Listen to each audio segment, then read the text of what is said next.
যাব গো ব্রজেন্দ্রপুর হব গোপিকার নূপুর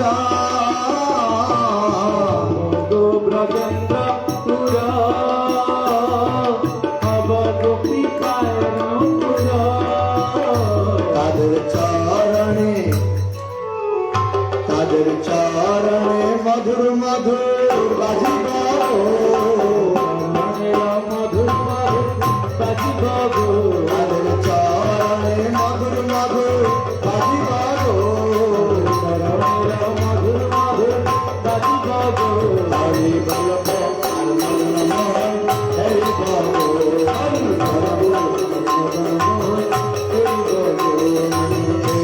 বৃন্দাবনে চলিব গো চলিব গো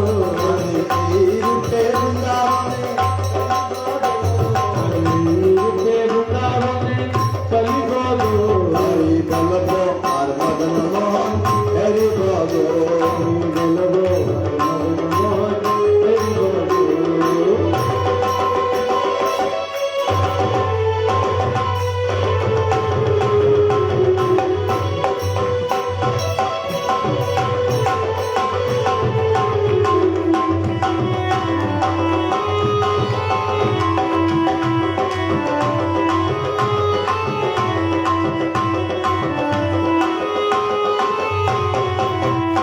বিপিনে বিনোদ কেলা সঙ্গে তেরা খালের মেলা বিনোদ খেলা সঙ্গে তেরা কালের মেলা বিপিনে বিনোদ কেলা সঙ্গে তেরা খালের মেলা বিনোদ খেলা সঙ্গে তেরা কালের মেলা তাদের চরণের ধুলা কবে মাখিব গো ধুলা কবে মাখিব গো তাদের চরণের ধুলা কবে মাখিব গো ধুলা কবে হরি বলব আর হরি বলব হরি বলব হরি বলব হরি বলব আর হরি বলব এই রূপে বৃন্দাবনে চলিব গো এই রূপে পদের পথে চলিব গো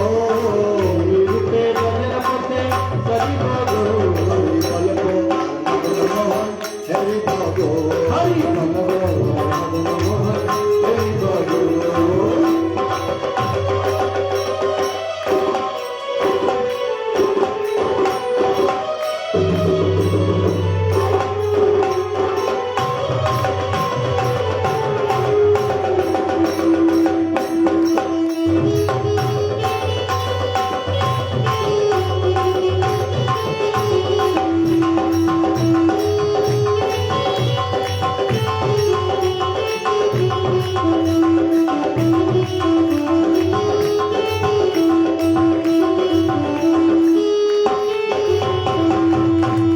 রাধা কৃষ্ণের রূপ মাধুরী হেরি বধু নয়ন ভরি কৃষ্ণের মাধুরী হরি বধুর নয়ন ভরি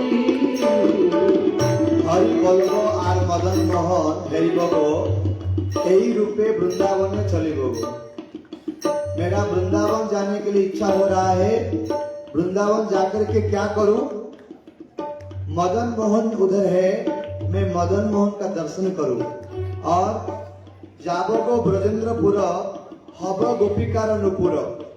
वृंदावन जाकर के ब्रजपुर में जाकर के उधर गोपियों के चरण में नूपुर बन जाऊंगे और उधर जब गोपियों ने भगवान कृष्ण के साथ नृत्य करेंगे तो मैं भी उनका सेवा का सुजग लाभ करूं। और क्या करूं? विपिन विनोद खेला संगेते राखालार मेला। भगवान श्री कृष्ण विपिन माने बनरे जेतेबेले राखाल मानक सहित गाय चराने वाले सखाओं के साथ जब खेलते होंगे, उस सखाओं का चरण रज मैं मस्तक में लगाऊंगा और मेरा जीवन को सार्थक करूंगा। और राधा कृष्ण रूप माधुरी तेरी बधु नयन भरी, जब निकुंज में राधा कृष्ण विराजमान रहेंगे उस समय उनका रूप माधुरी को दर्शन करके मेरा जन्म को मैं सफल करूंगा, यही मेरा आशा है। इसलिए वृंदावन जाना है और कोई आशा नहीं है। राधा कृष्ण रूप माधुरी तेरी बधु नयन भरी, कृष्ण रूप माधुरी तेरी बधु नयन भरी, আমি राधा कृष्ण रूप माधुरी तेरी बधु नयन भरी, कृष्ण रूप माधुरी तेरी बधु नयन भरी, कुंजेर द्वारे द्वारी रहिब गो,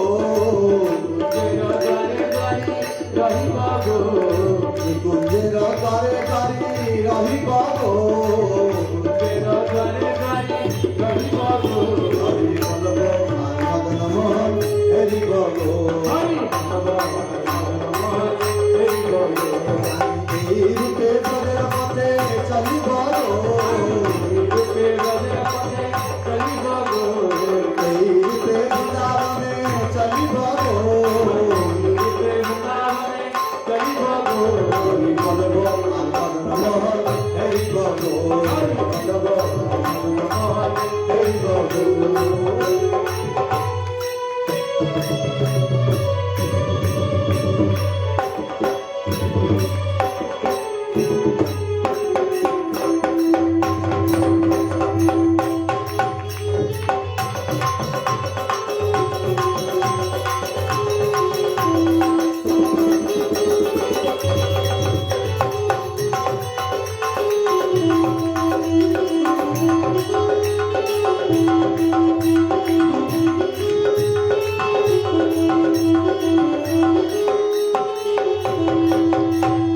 তোমরা সব ব্রজবাসী পুরা মনের অভিলাষী,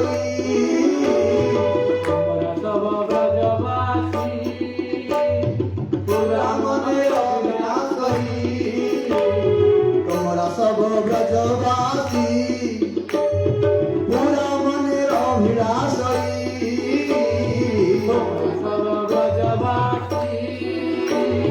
পুরা মনের অভিলাষী, তবে শ্রীকৃষ্ণের বংশী শুনিব গো, তবে শ্রীকৃষ্ণের বংশী শুনিব গো, হরি বলব আর মদন মোহন হরি বলো, হরি বলব আর মদন মোহন হরি বলো, এই রূপে পদের পথে চলিব গো, এই রূপে বৃন্দাবনে চলিব গো, বলব আর মদন মোহন হরি বলো, হরি বলো মদন মোহন হরি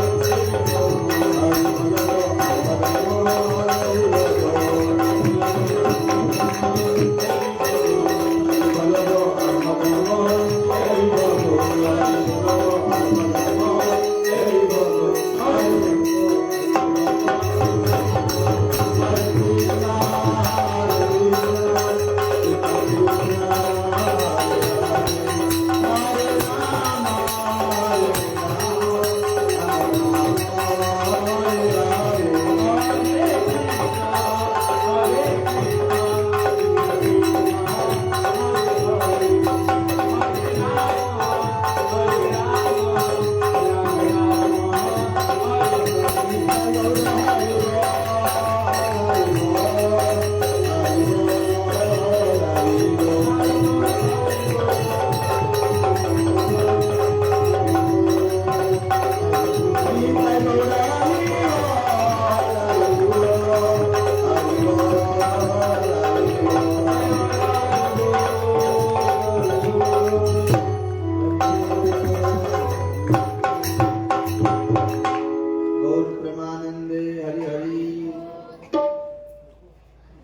आज भी हमारा कालिया प्रभु कुछ पहले बोलेंगे, उसके बाद फिर हमको आगे कथा बढ़ाएंगे। हरे कृष्ण।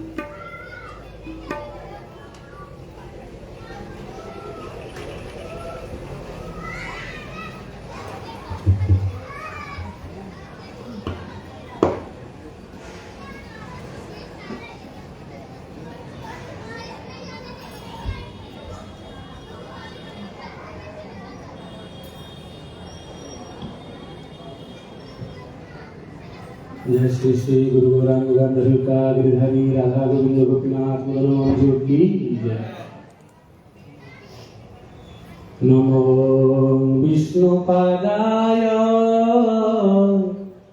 कृष्ण प्रेष्ठाय भूतले श्रीमते भक्ति रक्षक सिद्धांति गोस्वामी नामिने। नमो विष्णुपादाय कृष्णप्रेष्ठाय भूतले श्रीमते भक्ति वैभव पुरी गोस्वामी नामिने। वंशाकल्पतरुभ्यश्च कृपा सिन्धुभ्येव च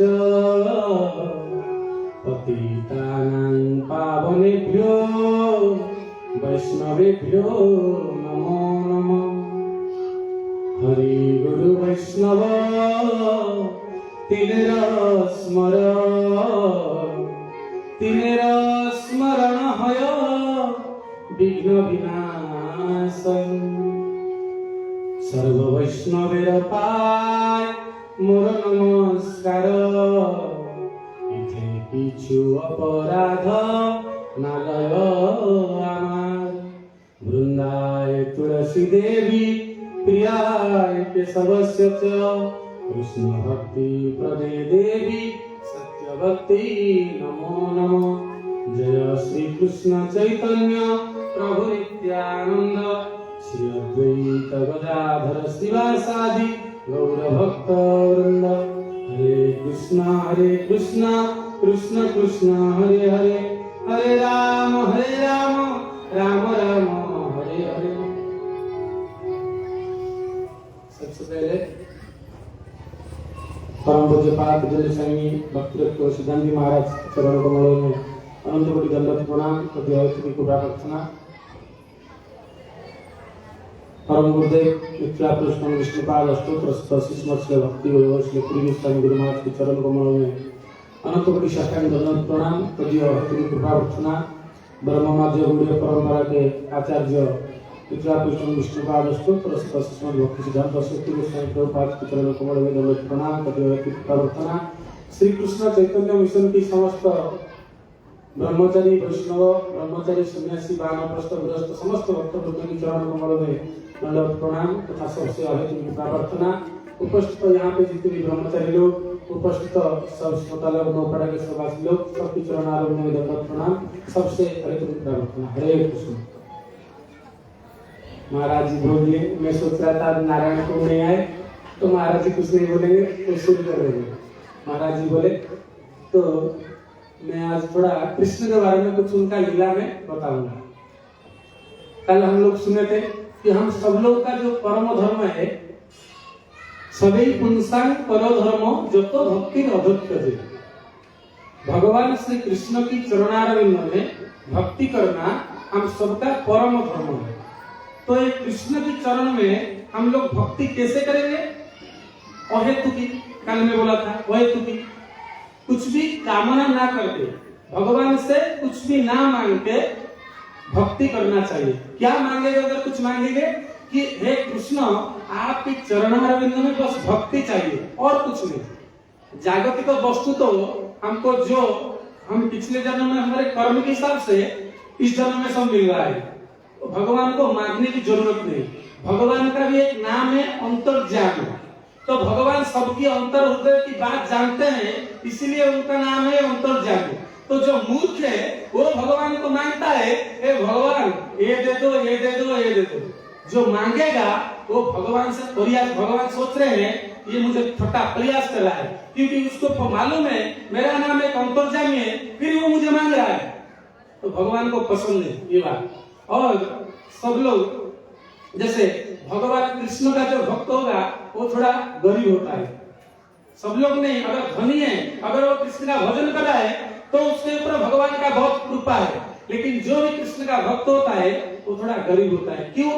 क्योंकि भगवान क्या करते हैं, ये संसार वस्तु सब उससे लेकर के उसको क्या करते हैं, अपने पास बुलाते हैं। भगवान गीता में बोले जदगत्वा निवर्तन्ते तद्धर्म परमं मम, भगवान के पास एक बार जो आदमी चला जाएगा, उनके पास में जो जाएगा उसको फिर ये जो जन्म मृत्यु चक्कर में पड़ना नहीं पड़ेगा। इसीलिए जो लोग कृष्ण का भजन करते हैं वो थोड़ा गरीब होते हैं, क्योंकि भगवान उससे संसार की वस्तु सब क्या उससे दूर करके उसको अपने पास बुला लेते हैं। लेकिन जो देवादेवी का भक्त होते हैं, देवादेवी नहीं सोचते हैं कि ये जो वस्तु मुझे मांग रहा है, ये वस्तु देने से उसका मंगल होगा कि अमंगल होगा, देवादेवी वो नहीं सोचते, वो दे देते हैं। और देखो तुम देवादेवी को कितना भी पूजा करो, लेकिन जब उनका पूजा बंद कर दोगे तो उसी टाइम से क्या करेंगे, वो तुम्हारा अमंगल करेंगे।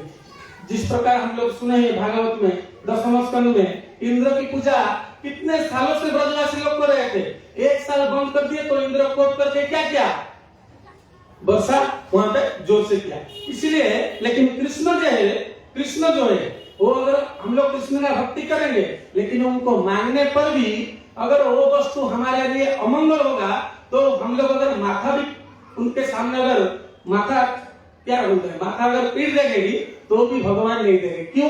क्योंकि भगवान बोले हैं, कृष्ण बोले आमा भजे मागे विषय सुख, अमृत छाड़ी विश्व मागे से ही बड़ा मूर्ख। भगवान बोलते हैं मुझे वो भजन कर रहा है, लेकिन मांग रहा है क्या, ये सांसारिक वस्तु, धन दे दो, पति का तबियत ठीक कर दो, पति का नौकरी कर दो, ये दे दो, वो दे दो। भगवान बोल रहे कितना बड़ा मूर्ख है, मुझे भजन करता है, सांसारिक वस्तु मांग रहा है। कृष्ण बोले आमा भजे मागे विषय सुख, अमृत छाड़ी विश्व मागे से ही बड़ा मूर्ख। मेरे पास अमृत है, वो अमृत नहीं चाहता है, वो क्या चाहता है, विष जहर चाहता है। लेकिन भगवान बोलते हैं आमी विज्ञ से ही मूर्ख तारे विषय कहने दिगो, वो मूर्ख है, लेकिन मैं तो मूर्ख नहीं हूं ना, मैं जानता हूं अगर मैं एक चीज उसको दिया तो उसका अमंगल होगा। आमी विज्ञ, वो मूर्ख है, इसलिए मैं वो वस्तु उसको नहीं देता हूं। तो भगवान क्या देते हैं, सो चरणामृत दिया विषय भुलाइबो, भगवान अपना चरणामृत कथामृत ये सब दे करके वो विषय को उनसे उससे दूर कर देते हैं। इसीलिए जो कृष्ण का भजन करता है वो नहीं ये सोचना चाहिए 10 साल से भजन किया, मेरा देखो 4 तला का बिल्डिंग था, अभी 1 तला बिल्डिंग नहीं, ऐसा नहीं सोचना चाहिए। उसी में एक महाराज जी से मैं सुना था, एक कृष्ण भक्त है और एक शिव भक्त है। तो भगवान कृष्ण एक बार बोले कि चलो थोड़ा मृत्युलोक में जाएंगे, थोड़ा घूम के आएंगे। शिव जी बोले ठीक है चलो। तो शिव भक्त शिव जी और कृष्ण जी वेश बदल करके आए मृत्युलोक में। तो शिव जी बोले पहले चलो थोड़ा मेरे भक्त के घर में चलेंगे। तो जब आए शिव जी के भक्त के घर में, तो शिव जी का जो घर, भक्त का जो घर था वो 4 तला मकान था, 4 तला का बिल्डिंग था, दरवान था, वो गेट कीपर था। तो शिव जी आके बोले हर हर बम, हर हम बम, हर हर महादेव बोले। तो दोनों शिव जी और कृष्ण जी वेश बदल करके आए थे साधु की वेश में। तो जो दरवान दिखा कि दोनों शिव भक्त आ रहे, क्योंकि मुख से बोल रहे हैं बोल बम बोल बम बोल बम, ऐसे बोल बोल के आ रहे हैं। तो दरवान ने क्या किया, बोले क्या काम है। तो दोनों बोले कि शिव जी बोले कि हमको तुम्हारा मालिक से थोड़ा मिलना है, मालिक को बुलाओ। हम उनके शिव जी, वो भी शिव जी के भक्त हैं, हम भी शिव जी के भक्त हैं, तो हम दोनों गुरु भाई हैं, तो थोड़ा बुलाओ, हम इनसे थोड़ा बातचीत करना चाहते हैं। तो दरवान जो था वो मालिक को संदेश भेजा कि 2 साधु लोग आ गए, शिव जी का भक्त है, तो आपसे मिलना चाहते हैं। वो अंदर वो बोला अरे उनको वहीं से भगा दो, बोल दो कि मैं नहीं हूँ। वो था, वो बोला बोल दो कि मैं नहीं हूँ, उनको भगा दो, जो भी तेरे पास है दे दे। शिव जी को पता है वो घर में है। तो दरबान ने बोला नहीं अभी आज मालिक नहीं है, थोड़ा काम में बाहर गए हैं, आप जाओ बाद में कभी आओ। तो शिव जी पहले कृष्ण जी के पास जो प्रशंसा कर रहे थे, चलो मेरे भक्त के घर में वो खाना पीना कितना कुछ, दान दक्षिणा कितना कुछ करेगा, तो उनका मुख थोड़ा सूख गया, तो थोड़ा मुंह को थोड़ा नीचे करने लगे। तो कृष्ण जी बोले कोई टेंशन नहीं, मैं आशीर्वाद करता हूँ तुम्हारे भक्त को, उसका अभी 4 तला का बिल्डिंग है ना, ऐसे नौपड़ा में और 10 बिल्डिंग हो जाए। शिव जी आश्चर्य हो गए, कुछ नहीं बोले।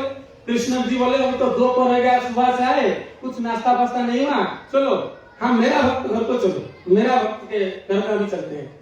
तो कृष्ण जी आए उनके भक्त के घर में। वो जो कृष्ण जी का जो भक्त था वो एक विधवा ब्राह्मणी था, उनके घर में कुछ नहीं था, एक लकड़ी का जैसा छोटा सा घर था, और वो विधवा ब्राह्मणी क्या कर रहा था, उसके घर में एक गाय थी, वो गाय जितना भी दूध देता था उसको बाजार में वो बेच करके अपना परिवार निर्वाह करता था।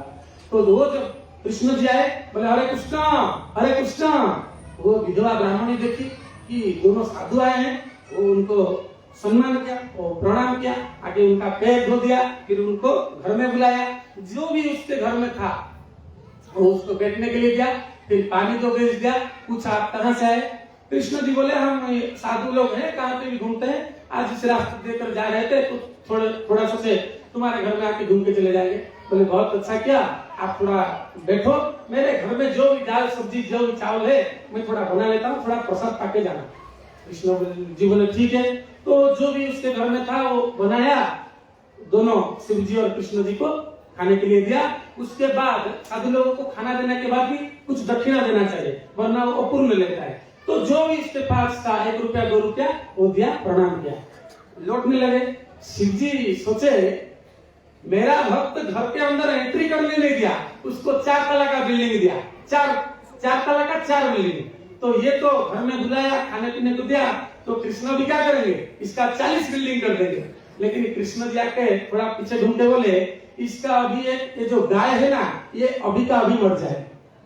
शिव जी को पूरा गुस्सा आया एकदम, बोले ये के साथ तुम अपने भक्त के साथ व्यवहार कर रहे हो, मेरा भक्त घर के अंदर में घुसने नहीं दिया, तुम उसको इतना कुछ दे दिए, ये विधवा ब्राह्मणी इसके पास वो गाय का अलावा और कुछ नहीं है, तुम उसको भी मार दिए, तो वो चलेगा कैसे।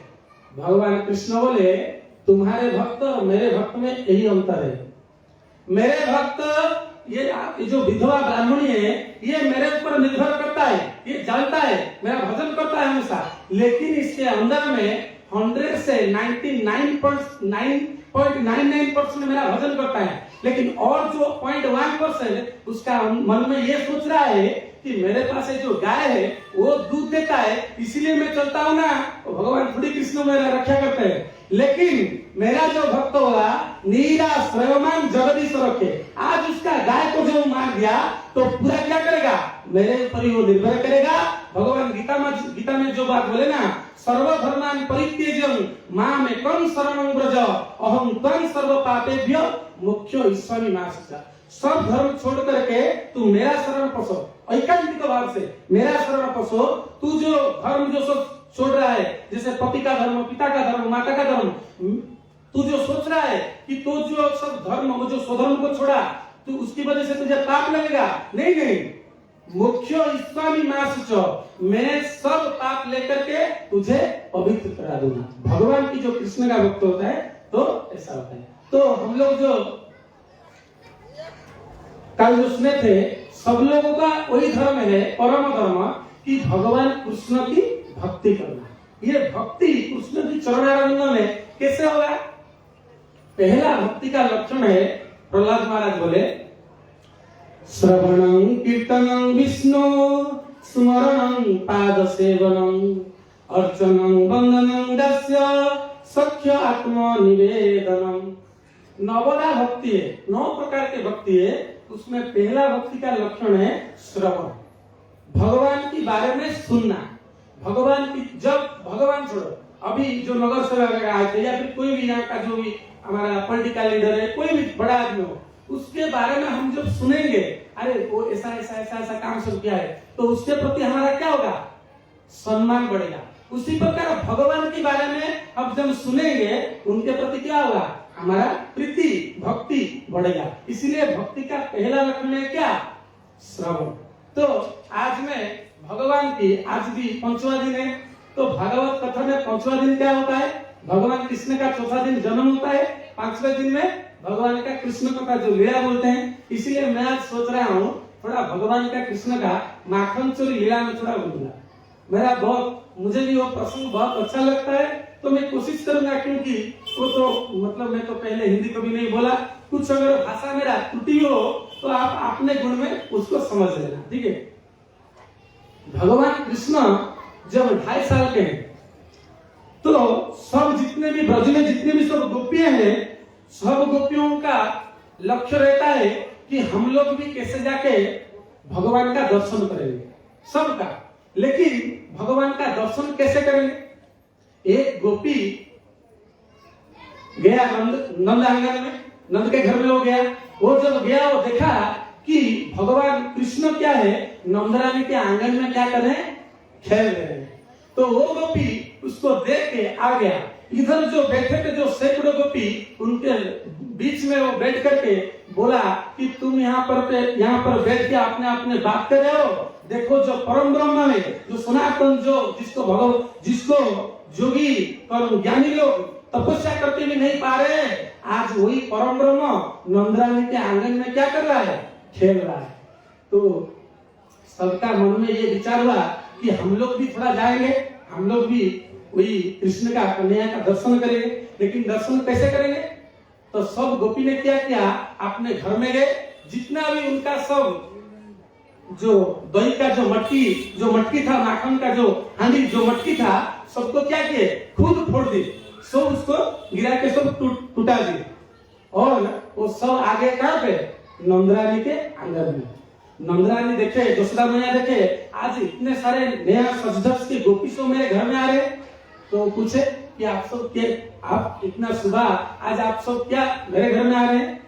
वो सब बोले, पहला गोपी बोले कि तुम्हारे लाला जो है ना, अभी क्या कर रहा है, बस्चान मुंचन को चिर समय क्रोश संजात हासम स्तेयम स्वाद्यो कथदपिपयो कल्पिते स्तेय योग। तुम्हारे जो लाला है वो क्या करता है, हमारे घर में आता है, हमारे घर में आकर के हमारे जो बछड़ा है ना, उसको खोल के चला जाता है। तो यशोदा मैया बोली कि अगर मेरा लाला तुम्हारे घर में जाके तुम्हारे अगर बछड़ा को अगर खोल रहा है तो कुछ काम करे ना। बोले नहीं, बच्चा मुंचन क्वचित असमय, जब तुम्हारे लाला को पता चले कि अभी गाय दूहने का टाइम हो गया है, तब उससे 1 घंटा पहला वो चला जाता है और बछड़ा को खोल जाता है और बछड़ा जाके सारा दूध पी जाता है। हम लोग जब जाते हैं तो दूध ही नहीं है। तो यशोदा मैया को थोड़ी हंसी लगी। बोले छोटो सो लाला है 2 साल का, उसको तो कुछ मालूम नहीं है, अगर ऐसा उधम मचाए तो तुम थोड़ा डांट दे करो। गोपी बोली हम डांटने भी लगे, जब तुम्हारे लाला ऐसा काम करते हैं तब हम उनको थोड़ा डांट लेते हैं, लेकिन तुम्हारे लाला क्या करते हैं, बस्चान मुंचन को चिर समय क्रोध संजात हासम। हम जब उनको डांटते हैं तो खिल करके हंस लेते हैं, तो उनका हंसी देख करके हमको भी हंसी आ जाता है। तो यशोदा मैया बोले तो मैं इसमें क्या कर सकता हूँ, मैं तो तुमको बोला अगर लाला कुछ उधम करता है तो तुम उसको थोड़ी डांट लगा दो। गोपी बोली वो बस ये उधम नहीं करता है, वो हमारे घर में चोरी भी करता है, हमारे घर में जितना भी दही दूध माखन है उसको आता है, सब चोरी करके खाता है। यशोदा मैया बोली 2 साल का मेरा छोटो सो लाला है, उसका पेट कितना बड़ा होगा, अगर वो चोरी करके खाता है, जितना खाना है खाने दो, और अगर ज्यादा से ज्यादा कितना वो खाएगा, 50 ग्राम खाएगा, तुम मेरे घर में आओ, 1 मटका भर के ले लो। वो गोपी बोली अरे वो अगर खाएगा तो हमारा कुछ आपत्ति नहीं है, लेकिन वो खुद क्या अकेला खाता है, वो क्या करता है, अपने साथ सखा गोपाल बालक को भी लेके आता है, उनको भी देता है। वो खाया, उसके बाद गोपाल बालक को भी दिया, उसमें भी हमारा कोई शिकायत नहीं है, लेकिन उसके बाद क्या करता है, मरकान भक्षण विभजति सते, जितना भी बंदर है उनको भी उसके बाद सब देता है। ठीक है, तुम्हारे लाला खाए, उसके बाद गोप बालकों को दिए, उसके बाद बंदरों को भी दिए, कोई बात नहीं, लेकिन उसके बाद हमारा मटका को छोड़ के जाए नहीं। जब उनका पेट भर जाता है तो क्या करता है, मर्तान भोक्ष्यम विभजति सत्य नाति भांडम भिनक्ति। जितना भी भांड है सबको क्या करता है, तोड़ देता है, सबको फोड़ देता है। और क्या करता है, नंद का छोरा है, सबका माखन खा के तोड़ फोड़ के जा रहे हैं, इसका क्या करना है करो, ऐसे बात उधम मचा के जा रहा है।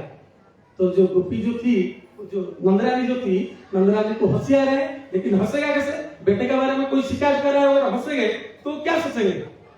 तो यशोदा माया बोली, देखो तुम एक काम करो, मेरे कन्हैया अभी छोटा है, तो तुम अपने जो दही माखन को क्या करो, ऊपर रखो, सिक्के में रखो। सिक्के में रखने से क्या होगा, उसका हाथ नहीं। एक गोपी बोली, मैं ये भी कर चुका हूँ, मैं एक बार मेरी जितना भी माखन और दही था उसको सब क्या किया, सिक्के में रख दिया। ना जाने तुम्हारे लाला कहाँ से आया, इतना बड़ा बांस कहाँ से ले आया और उसमें से छिद्र कर दिया और सबको पी लेगा। और एक गोपी बोली, वो क्या किया, मेरे घर में आया, जो उदुकल रहता है, उदुकल को रख दिया, उसके ऊपर और एक सखा को रख दिया, उसके ऊपर और एक सखा को रख दिया, और खुद स्वयं चढ़ गया और खुद खाने भी लगा और डिस्ट्रीब्यूट करने भी लगा। नंदरानी बोले, अगर वो ऐसा कर रहा है, देखो लाला अभी छोटा है, तो तुम एक काम करो, क्या करो, तुम उसको एक अंधेरा घर में, तुम्हारा जितना भी दही माखन सब है ना, उसको अंधेरे घर में रख दो। अंधेरा घर में रहने से छोटा सा लाला है, उसको डर लगेगा और वो फिर अंदर नहीं जाएगा। एक गोपी बोली, वो भी मैं कर चुका हूँ, मैं अपने अंधेरे घर में, जिसको हम लोग भी जाने के लिए डरते हैं, उसमें लेके रख दिया। लेकिन कि ध्वंतागारे दृश्यमणिगणं सर्वमर्थ प्रदीपम काले गोप्यो यदि गृहे कृतस्य सुविग्रचेता। आपने जो ये जो लाला को जितना भी सब कड़ुआ जो सब कंकड़ जो सब पहना है ना, तो इसकी जो तेज है और लाला की जो तेज है, और कुछ दिखे ना दिखे, ये माखन का हंडी तो पक्का उसको दिख जाता है, और लाला आता है और घर में घुस के क्या करता है, खा लेता है। उसी गोपी में से एक गोपी क्या था, वो कुछ बोल रही ना था, वो बस अपने मुंह को ऐसे नीचा करके बैठा था। तो नंदरानी बोली, तुम क्यों ऐसे मुंह चुप करके बैठे हो, तुम भी कुछ बोलो। बोले नहीं, मुझको शर्म लग रहा है। बोले क्यों, लाला ने ऐसा क्या कर दिया। बोले परसों मेरे घर में सत्यनारायण की कथा रखी थी, हम पति पत्नी ने अपने घर में सत्यनारायण की कथा रखी थी, तो तुम्हारा लाला सुबह आ गया, आगे बोला मैं हूँ सत्यनारायण, और किस सत्यनारायण में बात कर रहा हूँ, चलो मुझे पूजा करो। तो मैं सोचा छोटो सो लाला है, क्या क्या बोल देता है, लाला ऐसा नहीं बोलते हैं, सत्यनारायण भगवान है, तुम जाओ, अभी सुबह का, अभी तुम नहाए नहीं, तुम घर जाओ, नहाओ, फिर यशोदा मैया और नंद बाबा के साथ तुम मिलकर आओ। ऐसे में थोड़ा उसको डांट फटकार लगा के उसको विदा कर दिया। तो तुम्हारे लाला जा रहे हैं और थोड़ा पीछे करके मुझे बोल रहे हैं, देखो गोपी, तूने सच्चा सत्यनारायण का अपमान किया है, जो होगा वो दिखा देगा। तो शाम के टाइम में कितने ब्राह्मण आए, कितने वैष्णव आए, सबको भोजन हुआ, कीर्तन हुआ, इतना आनंद हुआ। तुम्हारे लाला आए नहीं, मतलब आए नहीं। रात को 12 बजे तक हम लोग पति पत्नी कितना परिश्रम हुआ था, तो खा पी करके हम लोग सो गए थे। ना जाने तुम्हारे लाला कहां से आ गया है, और मेरी जो पति है उनकी दाढ़ी में मेरा चोटी को कस के बांध दिया है और चला गया है। रात को जब 2 बजा तो मेरे पति को थोड़ा प्यास लगी, वो उठे पानी पीने के लिए। वो जब उठ रहे थे, वो बोले कि क्या कर रहे हो, क्या कर रहे हो। मैं बोला क्या कर रहे हो, क्या कर रहे हो। वो बोले क्या कर रहे हो, क्या कर रहे हो। मैं बोला क्या कर। ऐसे जब हम दिया लगाए तो मेरे पतिदेव का 25% दाढ़ी और मेरा चोटी ऐसा तुम्हारा उद्यम से मिला है। तो नंदरानी को पसिया है, वो भी क्या और कर सकते हैं। ऐसा बहुत सारा लीला वो किए। एक दिन भगवान कृष्ण बलराम के साथ ब्रह्मांड घाट जाते हैं, वहां वो क्या किए, कृष्ण बलराम के साथ वहां खेल रहे थे। खेलते खेलते उन्होंने क्या किया, एक गोला मिट्टी को वो क्या किया, मुख में ले लिया। भगवान कृष्ण ने, सखाओं ने सब देख लिया, बोले अरे लाला तूने माटी खाओ। बोले नहीं। बोले नहीं हमने देखे तुमने माटी खाओ, चलो अभी मैया के पास शिकायत करेंगे। तो उनको क्या किया, आके मैया को बोल दिया कि मैया लाला ले आज मिट्टी खाई। तो लाला बोले क्या रे लाला तूने माटी खाया। भगवान बोले तो बोले तू माटी नहीं खाया, तेरे सखा लोग बोल रहे हैं, तेरे अग्रज बलराम वो भी बोल रहे हैं, तू बोल रहे हैं माटी नहीं खाया। बोले नहीं। तो बोले क्या? कृष्ण थोड़ा बलराम जी के पास चले गए। बोले क्या दाऊ जी भैया, आपने बोले कि मैंने रोटी खाया, मैं भी माँ को बता दूंगा कि आप तो भांग का गोला खाते हो। तो बलराम बोले देखो भैया, मुझे तो नहीं पता है लाला खाया कि नहीं है, सखा लोग बोल रहे हैं मुझे, लेकिन पता नहीं। तो अभी सुखदेव गोस्वामी बोल रहे हैं, हे परीक्षित महाराज, अभी राजा हरिश्चंद्र बोल रहे हैं, सुनो। नाहं भक्षितवानम्ब सर्व मिथ्याभिशंसिना यदि सत्य गिरस्तर्हि समक्षं पश्चिमे मुखम। बोले माँ, ये सखा लोग सब झूठ बोल रहे हैं, मैंने मिट्टी नहीं खाया है। अगर तुझको मेरे बात में विश्वास नहीं हो रहा है तो ले, मैं मुठ बोल के दिखा रहा हूँ तुझे। तो भगवान ने हाँ किया। तो भगवान की जो लीला में जो ऐश्वर्य जो माया है, वो सोच रहे थी कि ये जो नंदरानी, ये क्या, ये भगवान का स्वरूप न जान करके ये सोच रहे हैं कि ये मेरा छोटा सा लाला है। तो ऐश्वर्य माया सोच रहा था, मुझे अगर कभी टाइम मिलेगा तो मैं भी दिखा दूंगा कि ये कौन है। तो आज उनको टाइम मिल गया। तो जैसे ही हाँ किए तो नंदरानी देख रहे हैं भगवान की मुख के अंदर में सारा ब्रह्मांड के अंदर में 7 दीप, उसके अंदर में फिर जम्बू द्वीप, उसी जम्बू द्वीप के अंदर में भारतवर्ष, उस भारतवर्षों में वृंदावन धाम, उस वृंदावन धाम में ब्रह्मांड घाट, उस ब्रह्मांड घाट में यशोदा मैया और कृष्ण। ये सब यशोदा मैया सोचने लगी, गर्गाचार्य पहले बोल रहे थे कि ये नारायण का अंश है, ये क्या नारायण है क्या? भगवान कृष्ण सोचने लगे, अगर मैया सोच लेगी कि मैं नारायण हूँ, मैं जो लीला रस आस्वादन करने के लिए आया हूँ, फिर वो लीला रस आस्वादन नहीं हो पाएगा। तो भगवान माया को ढक लिए, बंद कर दिए। यशोदा मैया बोले लाला, मैं कोई सपना देख रहा था क्या? भगवान कृष्ण बोले हाँ मैया, कोई सपना होगा। ऐसे ऐसे भगवान बहुत सारा लीला करते हैं। तो हम पहला जो भक्ति है, श्रवण, जो भक्ति का अंग है, जब हम भगवान के बारे में सुनेंगे तब क्या होगा, भगवान के प्रति हमारा भक्ति ऑटोमेटिक हो जाएगा। इसीलिए सबको क्या करना चाहिए, भगवान का कथा सुनना चाहिए। जय श्री राम।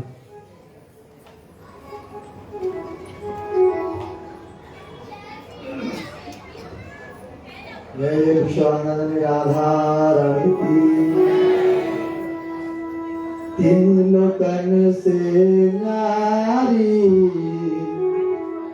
राधा रानी हमारी।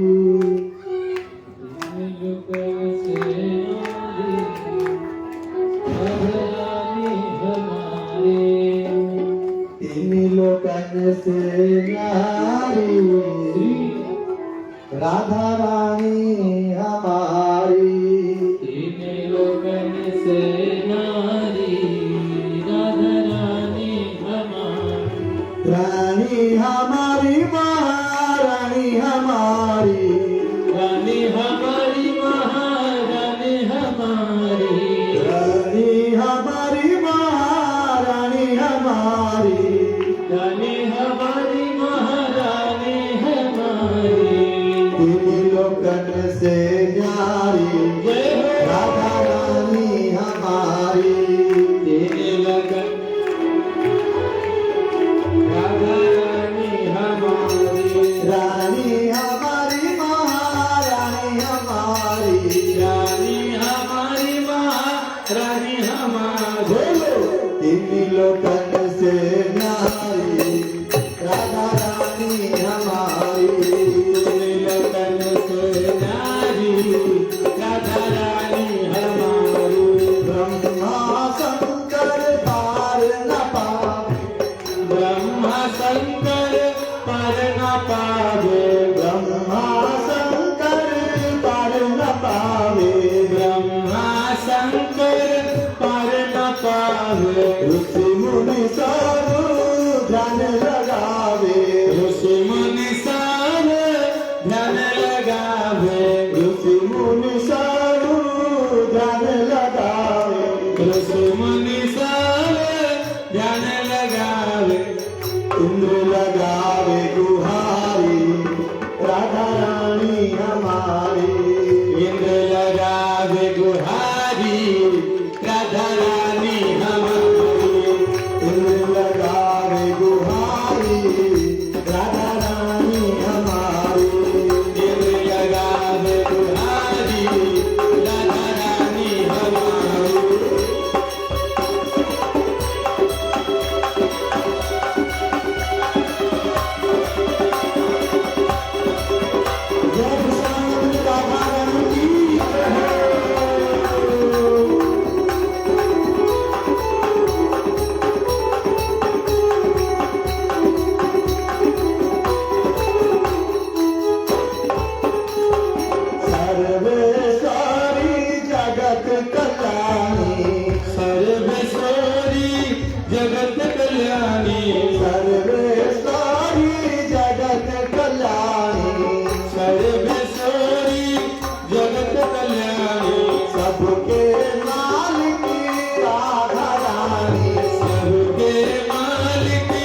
लगन से न्यारी राधा रानी हमारी, तेरी लगन से न्यारी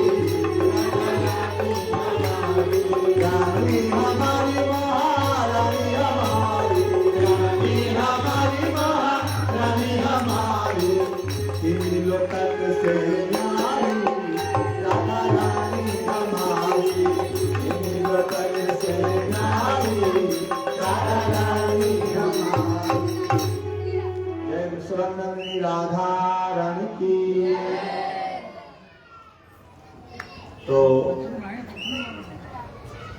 बहुत सुंदर से हम लोग कथा सुन रहे थे कृष्ण की बाल्य लीला।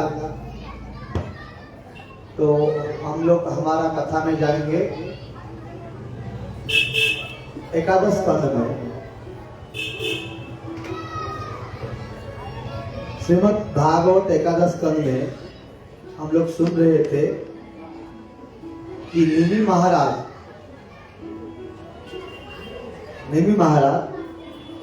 थोड़ा सा वॉल्यूम दे दो। हरि बोल। कथा में थोड़ा वॉल्यूम दो तो गीत कमा देंगे। याद है? तो वसुदेव जी नारद जी को जो प्रश्न किए वही प्रश्न ही निमि महाराज ने नवजोगेंद्र को प्रश्न किए थे। 9 भाई को 9 प्रश्न किए थे। वो 9 प्रश्न किसी को याद है अगर बताएंगे तो पुरस्कार मिलेगा। बताओ, तुम बताओ। हाँ हाँ, उसको दे दो, नारद दे दो।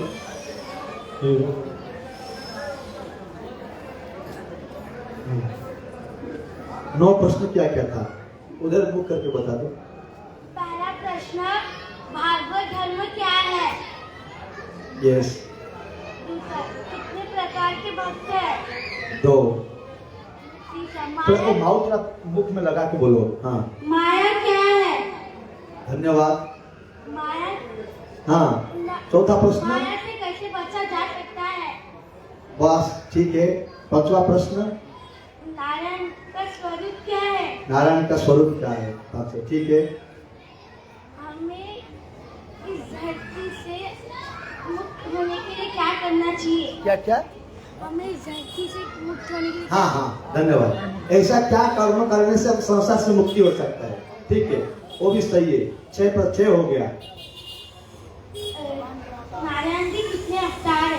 बस धन्यवाद, हो गया। 7 हो गया। और 2, जो भक्त भगवान की पूजा नहीं करते उसके साथ क्या होता है? बस धन्यवाद। और कौन से युग में कौन से भगवान को वाह। पूजा करना चाहिए? धन्यवाद। आयुष की जय हो। और कोई बताएगा? आप बताएंगे, बताओ। माइक दे दो उनको। हाँ हाँ, देंगे बात में देंगे। माइक उनको दे दो।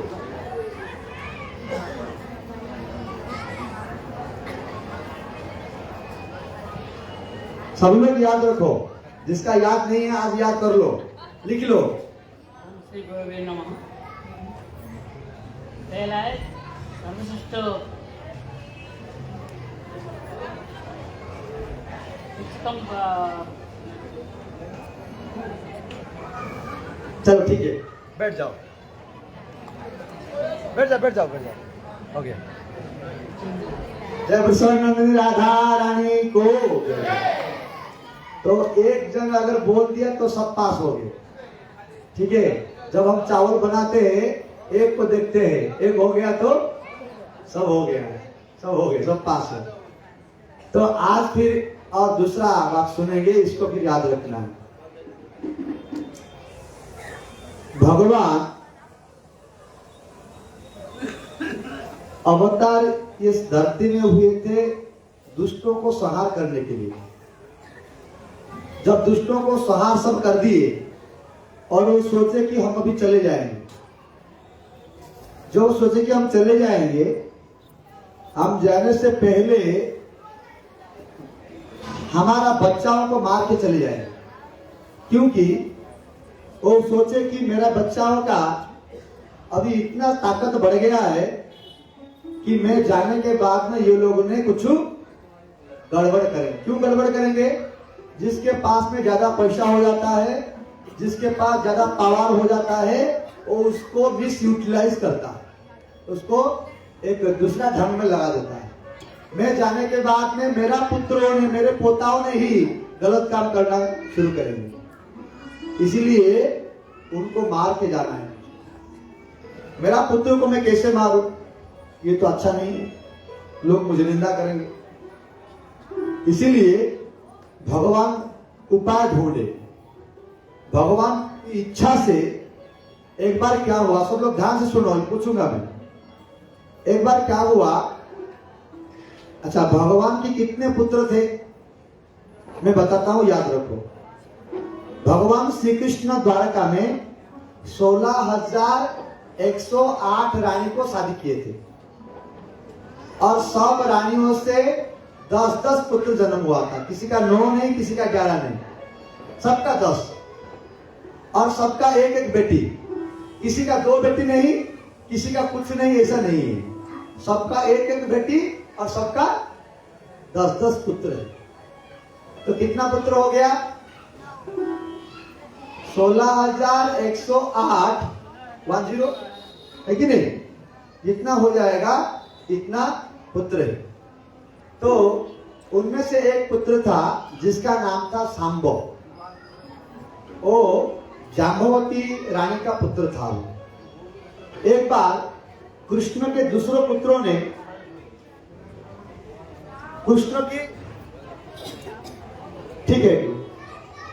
की दूसरों पुत्रों ने उसको एक औरत की रूप में वेश बना दिए और उसको जैसे गर्भवती स्त्री जैसा उसका पेट में कपड़ा रख दिए और उसको ला करके जहां वो द्वारका में कुछ साधु लोग रहते थे उधर पहुंच गए। उधर पहुंचकर और साधुओं को परीक्षा करने के लिए वो लोग आए थे। बोले या साधु लोग खा पी करके सोते हैं या कुछ साधन भजन करते हैं। उनको परीक्षा करने के लिए वो आए थे। आकर के साधुओं को पूछे कि अरे महात्मा, ये नया नया शादी हुई है और वो गर्भवती है, वो शर्माती है आपसे बात करने के लिए। हम उसके लिए पूछते हैं कि उसका अभी पुत्र होगा या पुत्री होगी। तो महात्माओं ने ध्यान लगा के देखे कि इसका अंदर में क्या है। देखे तो वो तो एक पुरुष है, वो तो कोई स्त्री नहीं है। वो हमको परीक्षा करने के लिए इन लोगों ने आए हैं।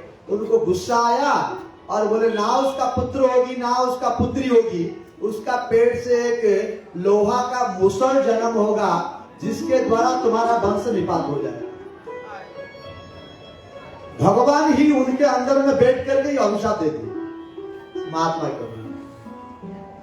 तो उन लोगों ने फटाफट खोलने लगे, सचमुच क्या है। उधर कुछ लोहा नहीं था, लेकिन वो जब कपड़ा खोले तो लोहा का एक मुसल निकला। वो लोग डर गए, जाकर कृष्ण को बोले कि हे द्वारकाधीश जी, ऐसे ऐसे हम लोग से गलत हो गया और महात्मा लोग हमको अभिशाप दे दिए, बोले कि हमारा वंश निपात हो जाएगा। तो क्या करेंगे? भगवान बोले मैं क्या कर सकता हूं? ब्राह्मणों का वाक्य मैं मिटा नहीं सकता। ब्रह्म वाक्यों को मैं पालन करता हूं हर समय, मेरे हाथ में कुछ नहीं होगा। क्योंकि वो जानबूझ के किए थे। पहले जब ब्रह्म अभिशाप आया था उत्तरा को गर्भ को जब ब्रह्मास्त्र आया था, भगवान ने उसको रक्षा किए थे। लेकिन आज उनके पास शक्ति होने पर भी वो तो उनको मारने का सोच रहे थे। इसलिए बोले मेरे पास कोई उपाय नहीं। तो ये लोग आकर के उस समय जादव वंश का जो राजा थे, द्वारका जो राजा थे, वो कंस का पिता उग्रसेन थे। और उग्रसेन के पास आकर के बोले कि ऐसा ऐसा है, क्या करेंगे।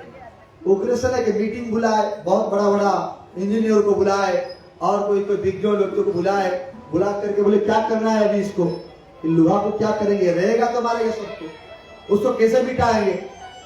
तो सिद्धांत हुआ कि इस लोहा को घिसते घिसते पानी कर देंगे तो खत्म हो जाएगा।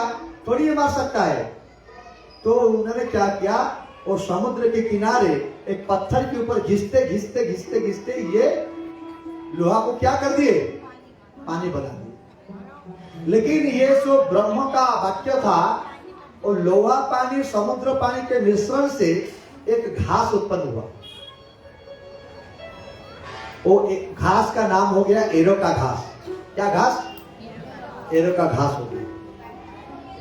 और यहां द्वारका में कुछ खराब संकेत दिखाई देने लगा, अपशकुन दिखाई देने लगा।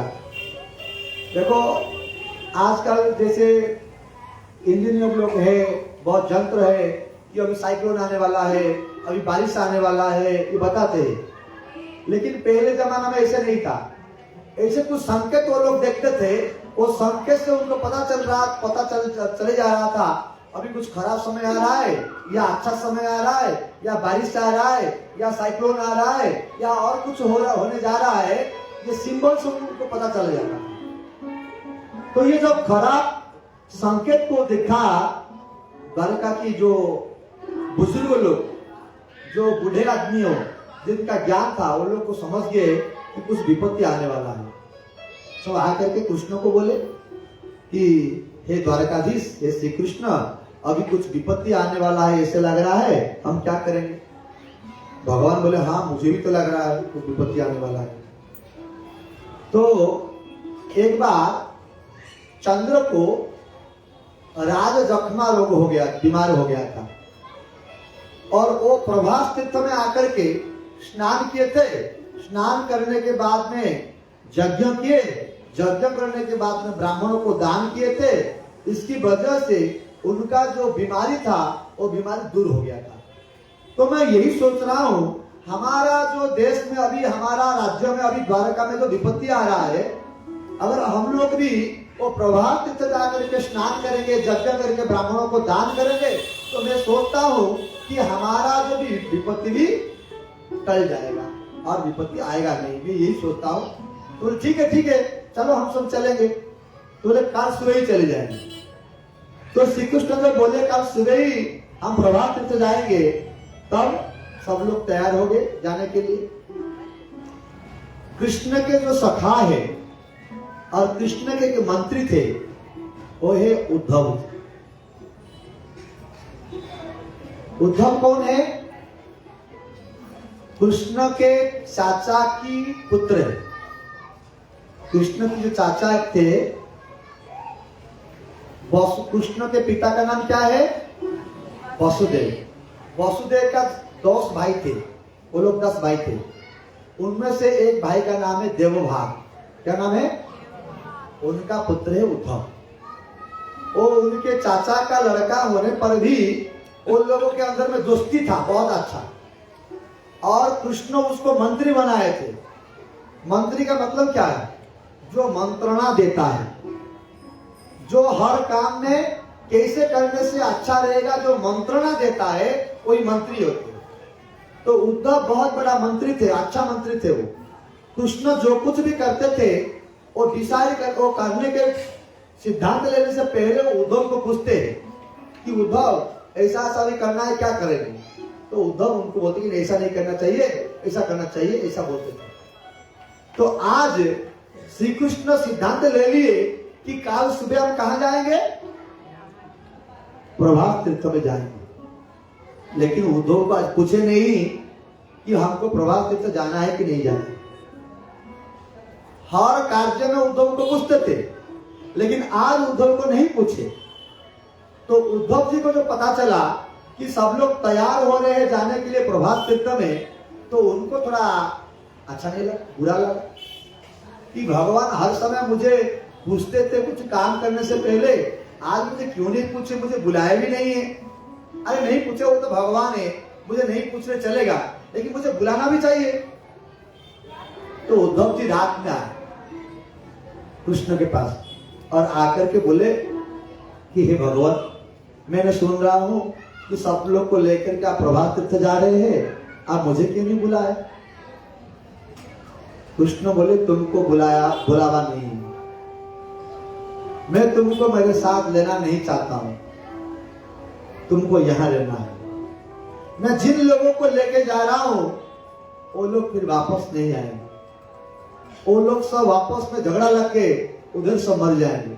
मैं उनको मरवाने के लिए ले रहा हूं। और यहां जितना लोग जाएंगे मर जाएंगे, और जितना यहां है वो लोग भी मर जाएंगे। बोले कैसे? मैं चले जाने के बाद में 7 दिन के बाद ये समुद्र ऐसा उमड़ आएगा, मेरा घर को छोड़ करके और जितना घर यहाँ है ये सब पानी भर्ती हो जाएगा, सब लोग डूब के मर जाएंगे। लेकिन तुम जिंदा रहो, मैं ये कामना करता हूं। सब लोग अगर मर जाएंगे तो मैंने कैसे क्या लीला किया, ये सब लीला को कौन बताए? इसलिए तम तु सर्वं परित्यज्य स्नेहं स्वजन बंधुषु मज्जाविश्व मनोमा गान पर्यटन तुष्टमना। तो कृष्ण बोले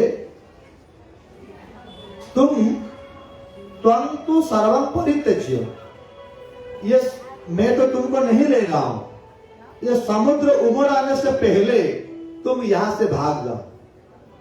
त्वं तु सर्वं परित्यज्य स्नेहं स्वजन बंधुषु, तुम्हारा स्वजनों के प्रति जो स्नेह है, आत्मीय व्यक्तियों के प्रति तुम्हारा जो स्नेह है, ये सब छोड़ करके, उनके प्रति आसक्ति छोड़ करके तुम मेरे चरण में मन लगाओ। मेरे चरण में मन लगा करके सारा धरती में घूमते फिरते हो। त्वं तु सर्वं परित्यज्य स्नेहं स्वजन बंधुषु मज्जावेश्य मनोमा गान पर्यटन तुष्टम। मेरे चरण में मन लगा करके मेरा गुणगान करते हुए सारा धरती में घूमो फिरो, कहीं भी आसक्ति मत रहना। उद्धव बोले ये तो असंभव बात है। बोले क्या असंभव है? हम सब कुछ छोड़ सकते हैं, लेकिन हमारा आत्मीय स्वजनों के प्रति जो प्रीति है, हमारा चाचा के प्रति, पिता के प्रति, माता के प्रति, भाई के प्रति, बहनियों के प्रति हम लोग का जो स्नेह है, ये स्नेहों को काट देना इतना आसान नहीं है। कोई नहीं कर सकता है। बचपन से उनसे बड़े होके आए हैं, उनको भूल जाना इतना सहज नहीं है। उनके प्रति थोड़ा मुझे लगता है ये असंभव है।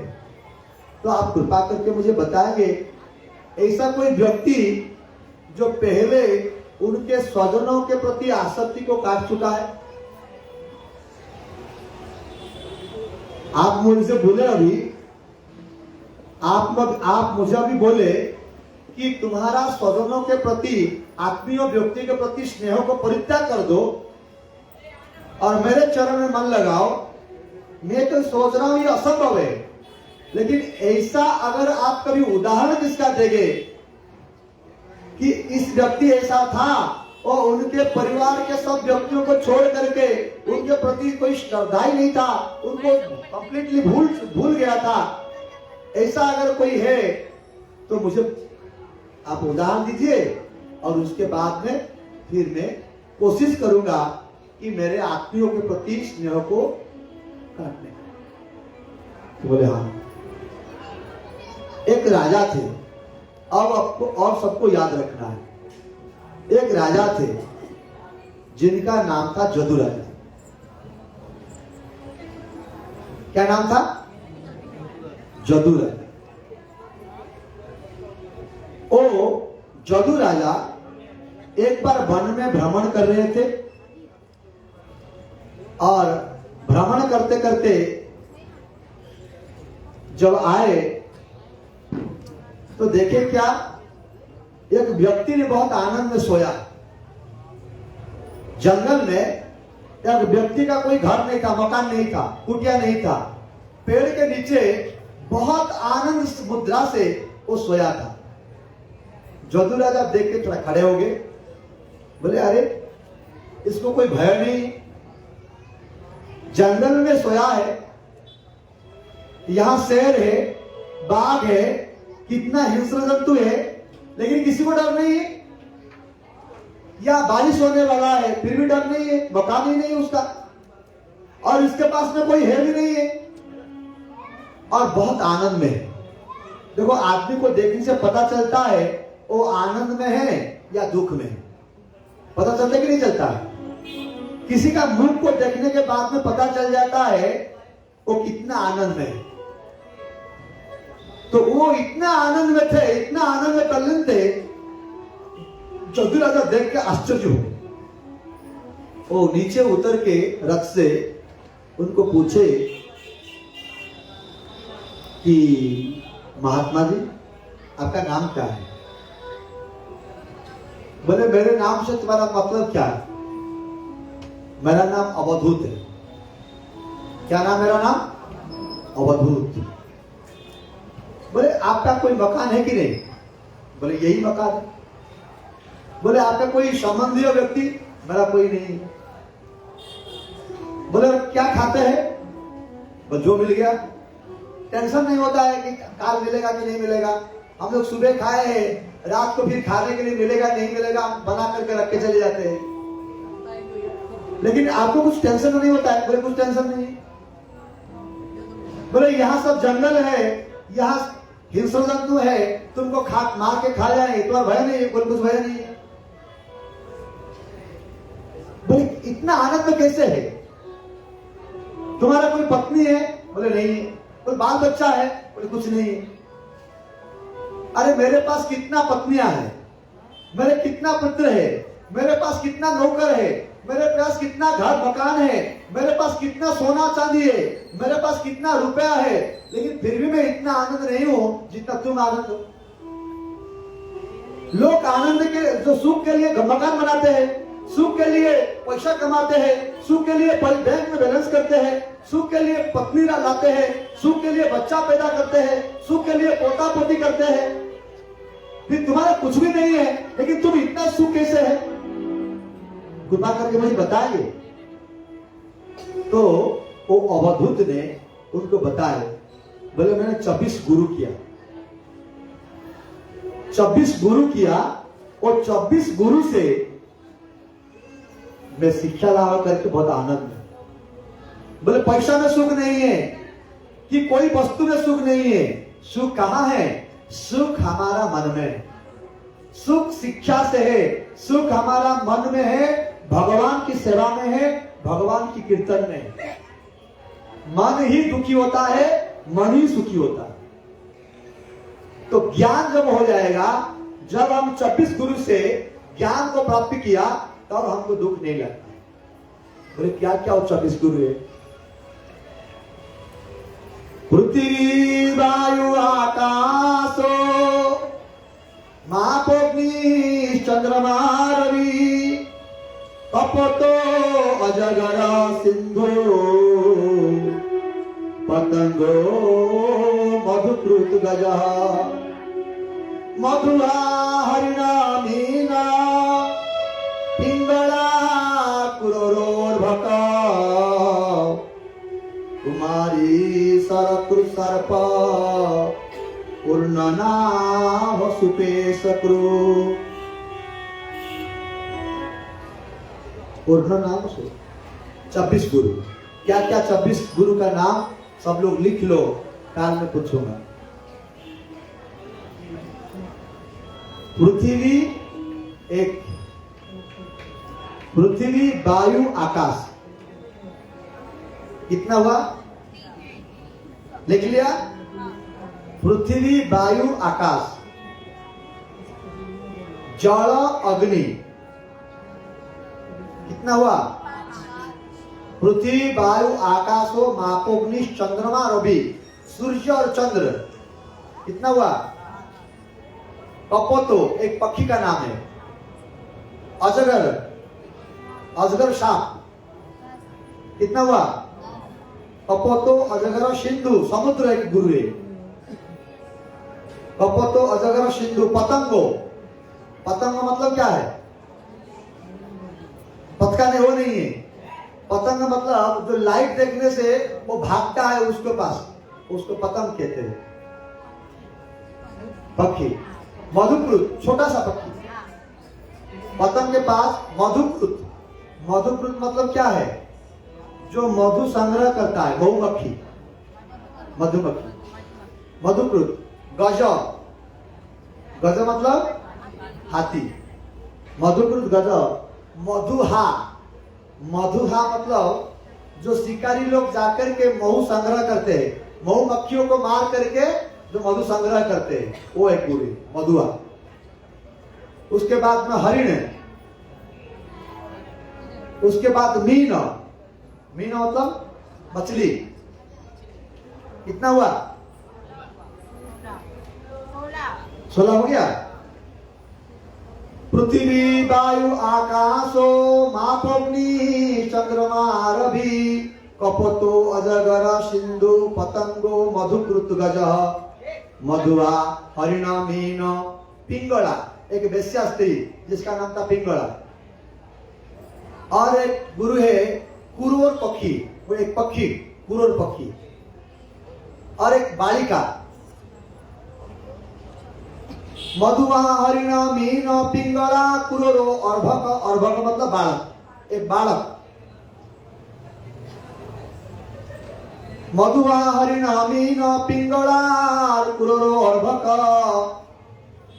और उसके बाद में कुमारी। कुमारी मत बालिका लिख दिए, बालक बालिका 2 हो गए। कुमारी। उसके बाद में सरकृत। सरकृत मतलब जो धन में लगाते हैं सर मारने के लिए, जो बनाते हैं, जो उसको तीक्ष्ण करते हैं, पॉइंटेड करते हैं, उसको पत्थर में घिसते हैं, सर बनाने वाले क्या बोलते हैं उसको? सरकृत। उसको संस्कृत में सरकृत कहते हैं, जो सर बनाता है, सरकृत।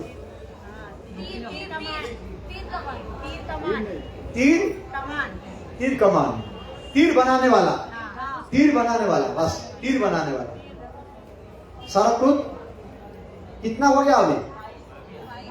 और 2 रह गया। उर्णनाभ। उर्णनाभ हिंदी में क्या बोलते हैं? उर्णनाभ को बुढ़ी बुढ़िया नहीं, हिंदी में क्या है? हाँ? बकरी। बकरी बकरी बकरी एक गुरु है। और इसके बाद में सुपेशकृत। सुपेशकृत क्या है? उसका भी मुझे जैसा भी भ्रमर कहते हैं हम, पर वो क्या करता है? छोटा छोटा जीवों को ला करके वो एक मिट्टी का घर बनाता है दीवार पे। दीमक। और क्या करता है? उधर रख देता है और उसको घूम घूम घूम घूम करके डराता है, और वो जब उधर मर जाता है और मर के फिर उसका रूप धारण करता है। उसको संस्कृत में कहते हैं सुपेशकृत। क्या बोला? कितना हो गया अभी? हो गया ना? आज नहीं पूछूंगा, मैं काल पूछूंगा छत्तीसगढ़ का, याद रखना। तो पहले किससे क्या शिक्षा मिला ये भी जानना चाहिए। पृथ्वी से क्या शिक्षा मिला? देखो, ये उनको शिक्षा मिला था। हम भी अगर ये शिक्षा को ग्रहण करके आचरण करेंगे, हम भी सुखी बन जाएंगे, सब दुख दूर हो जाएगा, सुखी बन जाएंगे। पहला गुरु पृथ्वी। पृथ्वी से क्या शिक्षा मिला? बोले पृथ्वी का अंश है वृक्ष और पर्वत, इनसे सहन शक्ति मुझे शिक्षा मिली। तुरणागत चैतन्य महाप्रभु ने बोले किसी को हरि भजन करना है तो उसको सहन शक्ति आना चाहिए। तुरणागपि सुनिचे न तरोरी वो सहिष्णु। जैसे वृक्ष को कोई काटता है तो भी कुछ बोलता नहीं, वो बारिश में भीगता है, ठंडी में ठंडा लेता है, गर्मी में उसका गर्म लगता है, लेकिन कभी पानी किसको मांगता नहीं। उसके पास जो फल होता है और फूल होता है वो कभी खुद ग्रहण नहीं करता है, दूसरों को देकर के मदद करता है। ऐसा ही हम लोग का जीवन परोपकार से चलना चाहिए। खुद का सुख के लिए नहीं हमारा जीवन परोपकार करने के लिए, लेकिन खुद बचने के लिए किससे मांगना नहीं है। सुकाइया मोले जन पानी ना मांगा है, वृक्ष जन काटिले हो किछु ना बोलो है। वृक्ष काटले मतलब जब किसी कहे ना बोलता नहीं है, पेड़ को काटने से भी कुछ बोलता नहीं है, और सूख के वो मर जाता है फिर भी किसको पानी नहीं मांगता है। ऐसा ही हमारा कर्म में जो है वो ऑटोमेटिक मिल जाएगा। किसी को मांग करके फिर कर्म को तैयार नहीं करना चाहिए। जिसी मुझसे मांगेंगे अगला जन्म फिर लेना पड़ेगा उसको देने के लिए, यही कर्म बन जाता है। इसीलिए किसी को किससे कुछ मदद नहीं लेना है। जिससे मदद लेंगे उसको फिर सेवा करने के लिए फिर जन्म लेना पड़ेगा। कोई किससे पैसा ले जाता है, देता नहीं, अगला जन्म में उसको पेड़ होकर जन्म लेना पड़ेगा। पेड़ होकर के फल और पुष्प देकर के फिर ऋण चुकाए। तो ऐसे है, ये किसी से कभी कुछ लेना नहीं है। जितना देंगे इतना अच्छा है, और देने पर भी कर्म हो जाता है। देंगे तो भगवान को देंगे तो अच्छा है, और किसको देंगे तो फिर क्या होगा, वो उसी का फल भोगने के लिए फिर हमको जन्म लेना पड़ेगा। वो हमको देगा, हमको भोगना पड़ेगा, इसलिए फिर जन्म लेना पड़ेगा। इसीलिए देना है तो भगवान को देने से और कर्म कुछ बनता नहीं है। अच्छा, जो पृथ्वी से हमको क्या शिक्षा मिला? सहन शक्ति। तो कुछ कष्ट भी नहीं होगा। या अगर सहन शक्ति किसके आ गया, कोई गाली दिया तो भी हो गया। लेकिन प्रभुपाद ने बोले सहन शक्ति मतलब कोई तुम्हारा सामने आकर के कोई कृष्ण को गाली दिया, तुम्हारा सामने कोई आया और बोला कृष्ण बदमाश है, कृष्ण भगवान नहीं है, कृष्ण चोर है, कृष्ण लंपट है, ये है वो है, इतना बोल दिया, और तुम बोले अरे मुझे तो सहना चाहिए। भगवान तो बोले कि सहन शक्ति लेना चाहिए, हम सहेंगे। कोई गाली दिया तो गाली दिया, सह जाएंगे। बोले ये सहन शक्ति नहीं। कोई भगवान को अगर कुछ बोलता है तो हमको क्या करना पड़ेगा? उसके ऊपर गाली देना पड़ेगा, उसके ऊपर बदला लेना पड़ेगा। हमको गाली दिया, ठीक है, ठीक, गाली तो चलेगा।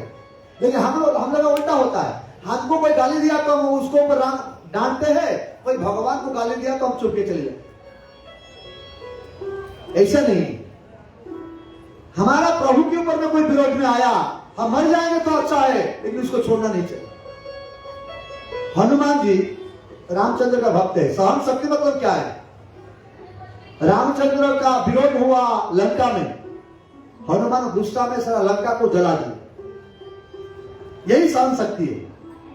जहां जरूरत है उधर गुस्सा होना चाहिए, लेकिन खुद को कुछ आया तो सहना, यही सहन शक्ति पृथ्वी। और वायु एक गुरु है। वायु से क्या शिक्षा मिला? वायु सुगंध है या दुर्गंध है? क्या है वो? सुगंध है? नहीं, वो सुगंध नहीं कि दुर्गंध नहीं।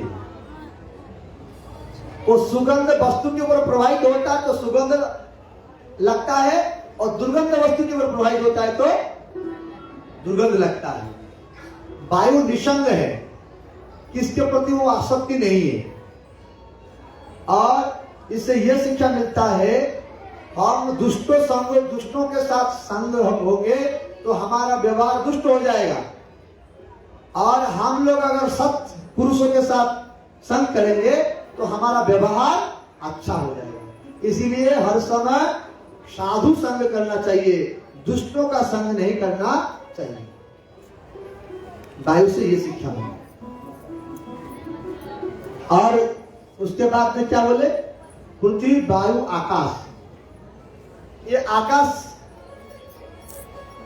अभी हम लोग देख रहे हैं, ये आकाश का अंत कहां दिखाई दे रहा है? ये हमारा जो CST है ना, यही खड़े हो जाएंगे तो देखेंगे ये आकाश कहां खत्म दिख रहा है? जहां छत्रपति शिवाजी का टर्मिनल है उधर खत्म हो जाने दिखाई दे रहा है। उधर जाएंगे तो हमको लगेगा 1 किलोमीटर के बाद तो समुद्र में खत्म हो गया है। फिर समुद्र के अंदर 1 किलोमीटर जाएंगे तो बोलेगा अरे और कितना दूर है। ये समुद्र का अंत कहाँ है? सॉरी, ये आकाश का अंत कहाँ है? ये आकाश का अंत नहीं, सर्वत्र परिव्याप्त है। जैसे आकाश सर्वत्र परिव्याप्त है, ऐसे भगवान भी सर्वत्र परिव्याप्त। भगवान कहाँ है? बोले केवल भारत में नहीं है, सारा पृथ्वी में है। पृथ्वी नहीं है, ऊपर में जितना लोग है, ऊपर भी है, नीचे भी है, सारा ब्रह्मांड में है। और ऐसा कितना ब्रह्मांड है, उस सब ब्रह्मांड में भगवान विद्यमान है। भगवान सीमित नहीं है। हमारा घर में ही भगवान है और आपका घर में भगवान नहीं, ऐसा नहीं है। भगवान सर्वत्र है। कहां से शिक्षा मिला? ये किससे शिक्षा मिला? आकाश से। और आकाश से और एक शिक्षा मिलता है, दो शिक्षा मिलता है आकाश से। आकाश में मेघ रहता है, लेकिन मेघ के साथ आकाश का कोई संबंध नहीं, टच नहीं, आसक्ति नहीं है। ऐसा ही हम लोग घर में रहेंगे, संसार में रहेंगे, लेकिन किसके प्रति आसक्ति नहीं होगा। ये शिक्षा कहां से मिला? आकाश से मिला। जैसे पद्म पत्र जल में रहता है, लेकिन जल उसको स्पर्श नहीं कर पाता है। ऐसे रहना, संसार में ऐसे रहना है जैसे पद्म पाखुड़ा जल में रहता है। और इसके बाद में कौन सा गुरु आया? पृथ्वी, वायु, आकाश और जल। जल से क्या शिक्षा मिला? हम लोग अभी अपवित्र हो गए। पवित्र होना है। कैसे पवित्र होंगे? एक अच्छा जल में नहाएंगे तो क्या होगा? हम पवित्र हो जाते हैं। हम पवित्र है अभी। एक गटर का जितना पानी है, इसमें नहा लेंगे, पवित्र होंगे कि नहीं पवित्र होंगे? गंदा पानी में नहाएंगे तो गंदा बन जाएंगे, और अच्छा पानी में नहाएंगे तो अच्छा बन जाएंगे। ऐसे ही हमारा चरित्र अगर अच्छा रहेगा, हमारा चरित्र अगर अच्छा रहेगा, हमारा साथ में जो मिलेगा वो भी अच्छा बन जाएगा। अगर हमारा चरित्र खराब हो जाता है तो हमसे जो मिलेगा वो भी क्या हो जाएगा? खराब हो। इसलिए खुद का चरित्र को अच्छा रखने के लिए कोशिश करना यही साधन है। कभी चरित्र को खराब नहीं करना चाहिए, चरित्र अच्छा रहना चाहिए। और इसके बाद में देखो आता है, if money is loss nothing is loss, if health is loss something is loss, if character is loss everything is loss. इसलिए हमारा चरित्र को हर समय अच्छा रखने के लिए कोशिश करना यही सबसे बड़ा साधन है। क्योंकि हम अगर दूसरों को अच्छा बनाएंगे, हमारा चरित्र अगर अच्छा नहीं रहेगा, हम दूसरों को कभी नहीं बना सकते। इसलिए ये किससे शिक्षा मिला? जल से। सब हर समय पवित्र रहना चाहिए। और क्या? पृथ्वी, वायु, आकाश और जल, अग्नि। अग्नि से क्या शिक्षा मिला? ये गृहस्थों के लिए नहीं, ये सन्यासी के लिए। अग्नि, अग्नि में जो भी डालोगे वो तुरंत ही भस्म कर देगा, सबको जला देगा। इसलिए जो लोग सन्यासी है, उन लोग को कभी कुछ पैसा मिला, ये सब खर्चा कर देना चाहिए, भगवान की सेवा में लगा देना चाहिए, कुछ रखने से दोष है। ये अग्नि की शिक्षा मिला।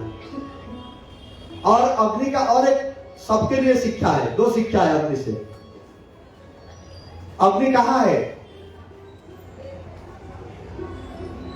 अग्नि कहां है? लकड़ी में है? अग्नि सर्वत्र है। हमारा शरीर में भी अग्नि है कि नहीं? कहां है अग्नि? शरीर मस्तक में है, हाथ में नहीं है। हाथ को जैसे घर्षण करो, आग निकलता है कि नहीं निकलता है? और ज्यादा घसेगा तो फिर आग जल जाएगा। आग निकलता कि नहीं निकलता है? आग सर्वत्र है, लेकिन हमको पता नहीं चलता है कि आग है। जब घर्षण करते हैं तब पता चलता है कि आग है। ऐसे ही भगवान सर्वत्र विराजमान है, हमको दिखाई नहीं देता है। जब हम साधन करेंगे, अच्छा से भगवान का नाम भजन करेंगे, भगवान सर्वत्र है, हमको महसूस होगा। कितना गुरु हो गया? 5 गुरु हो गए। पृथ्वी, वायु, आकाश, जल और अग्नि। और 2 गुरु है, चंद्र और सूर्य। चंद्र से क्या क्या शिक्षा मिला? चंद्र पूर्णिमा के दिन में प्रफुल्ल दिखता है कि नहीं? और उसके बाद में घटते घटते घटते घटते घटते घटते जब अमावस्या आता है तो क्या होता है? चंद्र मर जाता है। मरता कि नहीं मरता है? मर जाता है। फिर दूसरा दिन उसका जन्म होता है, फिर छोटा सा होता है, फिर बढ़ता है बढ़ता है बढ़ता है बढ़ता बढ़ते बढ़ते पूर्णिमा को फिर फूल हो जाता है कि नहीं? अमावस्या के दिन में आकाश में चंद्र है कि नहीं? अरे बच्चा सुनो मेरे बात। आकाश अमावस्या के दिन में चंद्र दिखाई नहीं देता है आकाश में, लेकिन वो आकाश में चंद्र है कि नहीं है? दिखाई क्यों नहीं देता है? और उस अमावस्या के दिन में थोड़ा सा दिखता है, उसके बाद और थोड़ा बढ़ता है, ऐसे बढ़ते बढ़ते बढ़ते पूरा बढ़ता है, फिर घटते जाता है। ऐसे ही हम लोगों का मृत्यु नहीं है। जैसे चंद्र का मृत्यु नहीं है, ऐसा मेरा भी मृत्यु नहीं है। मैं बचपन हुआ, उसके बाद थोड़ा बढ़ा बढ़ा बढ़ा, ऐसा समय आया, फिर घटते गया, घटते घटते घटते घटते घटते घटते दिखाई नहीं दिया, उसके बाद फिर दिखाई दिया। मेरा मृत्यु कभी नहीं है। एक शरीर छोड़ करके दूसरा शरीर को ग्रहण करता हूं। कभी कोई मरता नहीं है, कभी कोई। अरे बच्चा लोग सुनते कि नहीं सुनते? कभी कोई मरता नहीं है, लेकिन मरते हैं आदमी। मैं बोलता हूं, तुम लोग हाँ कर दिए। लेकिन ये जो आत्मा जो है वो कभी मरता नहीं है, एक शरीर से दूसरा शरीर में चले जाता है। इसीलिए कभी कोई मर जाता है तो रोने का कोई जरूरत ही नहीं, वो मरा ही नहीं। फिर उसका नया जन्म मिलेगा, उसको अच्छा शरीर मिलेगा, रोने का क्या आवश्यक है? इसलिए वो दत्तात्रेय ने अवधूत ने बोले, मैं कभी कोई मर जाने से रोता ही नहीं, क्योंकि मुझे पता है कोई मरता ही नहीं। और बोले सूर्य एक गुरु है। बोले उनसे क्या शिक्षा मिला? अभी सूर्य उदय हुआ है आकाश में, और हमारा गांव में 20 तालाब है साथ में। कितना तालाब है? 20 तालाब है। एक तालाब में गए तो उनको सूर्य का प्रतिफलन उधर देखे कि नहीं देखे? दिखाई देता है। फिर और एक तालाब में गए, उधर भी सूर्य दिखाई देता है कि नहीं देता है? तो 20 तालाब में हम कितना सूर्य को देखते हैं? 20 सूर्य को देखते हैं। सूर्य कितना है? एक सूर्य है। 20 तालाब में वो पूर्ण दिखते हैं, लेकिन कहीं मतलब 20 तालाब में अगर है, थोड़ा सा कर जाता, इधर थोड़ा है, इधर थोड़ा है, इधर थोड़ा, ऐसा नहीं है। हर तालाब में पूर्ण रूप में दिखता है सूर्य।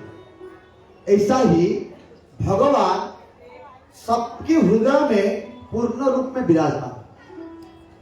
एक भगवान है, लेकिन जितने आप भी यहां बैठे हैं और जितने नहीं बैठे हैं, जितना जानवर है, जितना जीव है, सबके अंदर में भगवान पूर्ण रूप में विराजमान है। ये कहां से मुझे शिक्षा मिला?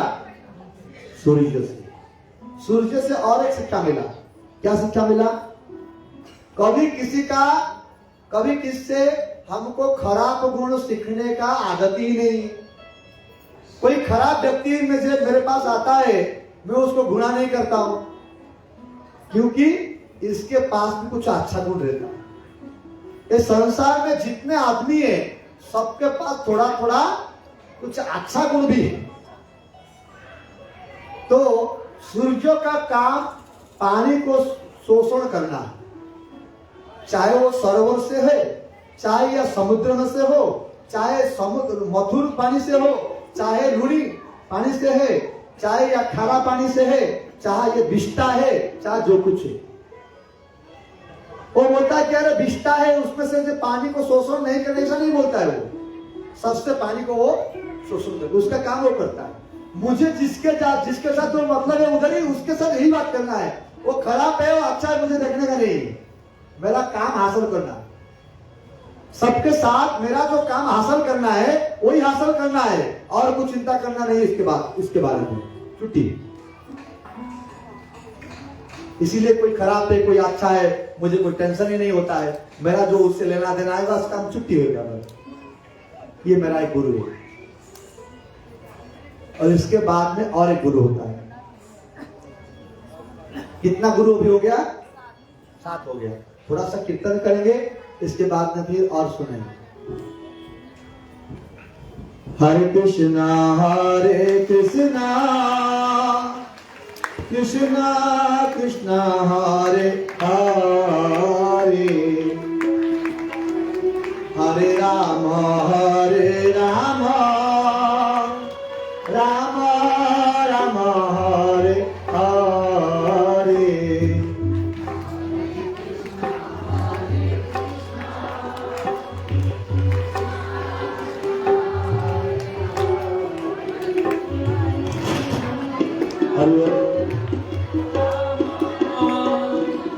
राम राम हरे हरे, हरे कृष्णा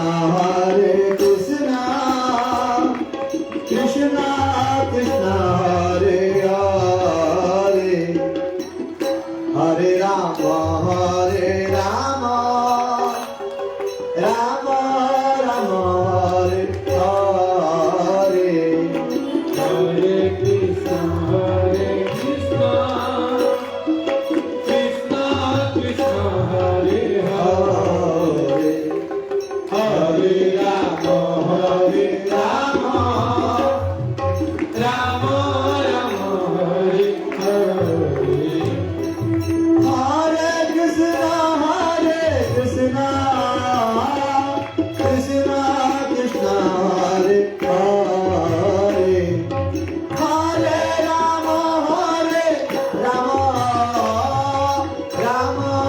राम हरे हरे। हरे कृष्णा कृष्णा कृष्णा हरे हरे, हरे राम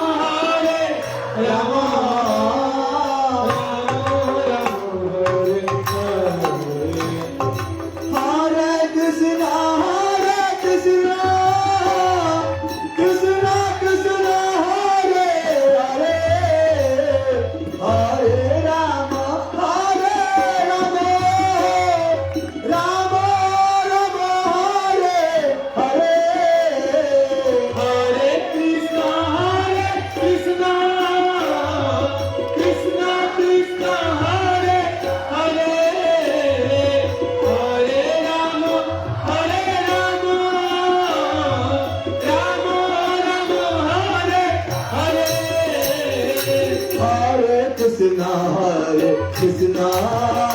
कृष्णा कृष्णा हरे हरे, हरे राम राम राम हरे हरे। हरे कृष्णा कृष्णा कृष्णा हरे हरे, हरे राम राम राम हरे हरे।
की जय। उसके बाद में और एक गुरु है जिसका नाम है कपोत, एक पक्षी है कपोत। वो एक कपोत और कपोती स्वामी स्त्री दो पक्षी एक वृक्ष में रहते थे। कुछ दिन के बाद उनके कुछ बच्चा जन्म हुआ। जब बच्चा जन्म हुआ और बच्चाओं का पंख नहीं हुआ था उड़ने के लिए, तो माता पिताओं ने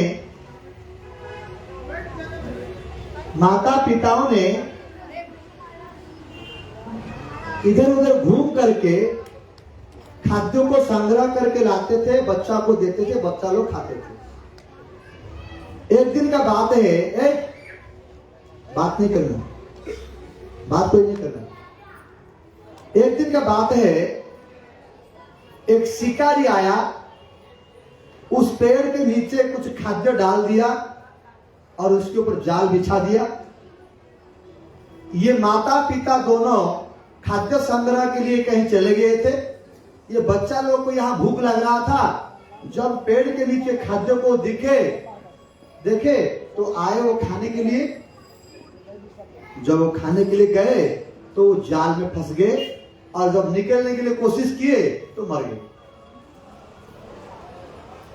माता पिता दोनों खाद्य संग्रह करके आए तो उनके जो बसा था पेड़ के ऊपर देखे कि बच्चे लोग नहीं है, कहां गए?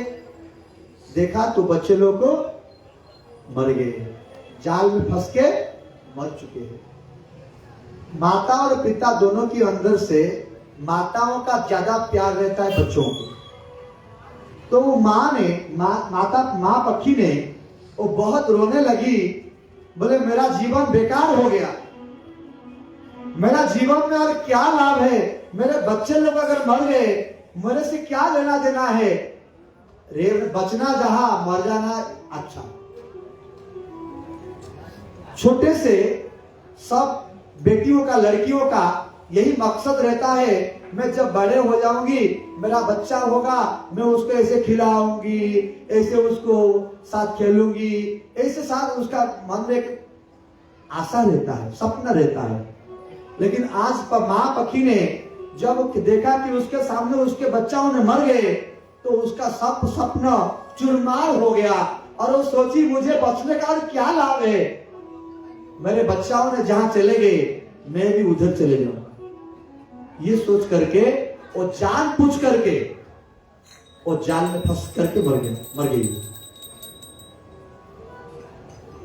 जब बच्चाओं ने मर गए, जब मैया ने मर गई, तो जो पति था, जो पिता था, उन्होंने सोचा मैं जिंदा रह करके क्या करूं, किसके लिए कमाऊं, किसके लिए जिंदा रहूं? मेरे बच्चाओं तो मर गए, मेरे पत्नी तो मर गई, चलो इन लोगों ने जहां गए मैं भी उधर चले जाता हूं। ये सोच करके ये भी जान पूछ करके उस जाल में फंस गया और फंस करके वो भी मर गया। तो जदू महाराज ने अवधूत को पूछे, इसमें से तुमको शिक्षा क्या मिला? इन लोग का आसक्ति था, वो लोग मर गए, कोई तो गलत नहीं किया मेरे ख्याल से। तो जदू राजा तो अवधूत बोले ये लोग पूरा गलत किए। ये संसार में बच्चाओं को पैदा करने के लिए और उनके लिए ही जन्म नहीं मिला है, ये तो आनुषंगिक है। बच्चा जन्म होना ये एक आनुषंगिक है, ये मुख्य नहीं है। मुख्य क्या है? मैं कौन हूं? यहां जन्म होने से पहले मैं कहां था और मरने के बाद में कहां मेरा जन्म होगा? भगवान कौन है? भगवान के मेरे साथ संबंध क्या है? और जिन परिवार के साथ मैं हूं उनके साथ कितने दिन का संबंध है? ये सब जानने के लिए आया है। धरती में मनुष्य जन्म इसलिए मिला है कि जीवस्य तत्व जिज्ञासा, कामस्य न इंद्रिय प्रतिलाभ, जीवे तो जावता जीवस्य तत्व जिज्ञासा। ये काम करते पैसा जो कमाते हैं ये संसार भोगने के लिए नहीं है, बचने के लिए काम करते खाते हैं। क्यों बचेंगे? तत्व जिज्ञासा करने के लिए। वास्तव में मैं कौन हूं? मैं शरीर नहीं हूं, मैं आत्मा हूं, लेकिन आत्मा का स्वरूप मुझे कब दर्शन मिलेगा? जो परमात्मा है अंदर हमको चलाते हैं, वो कैसा स्वरूप है उनका है, ये जानने के लिए जन्म मिला है। बेकार में जानवर की जैसा ये शरीर को खो देने के लिए ये मनुष्य जन्म नहीं मिला है। इसीलिए मेरे बच्चा मर गए, मेरा पत्नी ने मर गई, फिर भी मेरे कोई दुख नहीं है, क्योंकि किसी के साथ किसी का संबंध नहीं है। यह संसार तो एक नाटक जैसा है, एक ड्रामा जैसा है। किसी का अभिनय करने का समय आता है, वो अभिनय खत्म करके वो चले जाता है। के कहा पिता प्रभु के कहा नंदन सबे अपना कर्म करे भुंजन। इस जगत में कौन किसका पिता है, कौन किसका पुत्र है, सब लोग खुद का कर्म लेकर के आते हैं। जब कर्म खत्म हो जाता है फिर वो चले जाता है, कोई रोने धोने का काम नहीं है यहाँ। इसीलिए मुझे कोई दुख नहीं लगता है। बोले और कौन गुरु है तुम्हारा? बोले अजगर एक मेरा गुरु है, अजगर सांप मेरा एक गुरु है।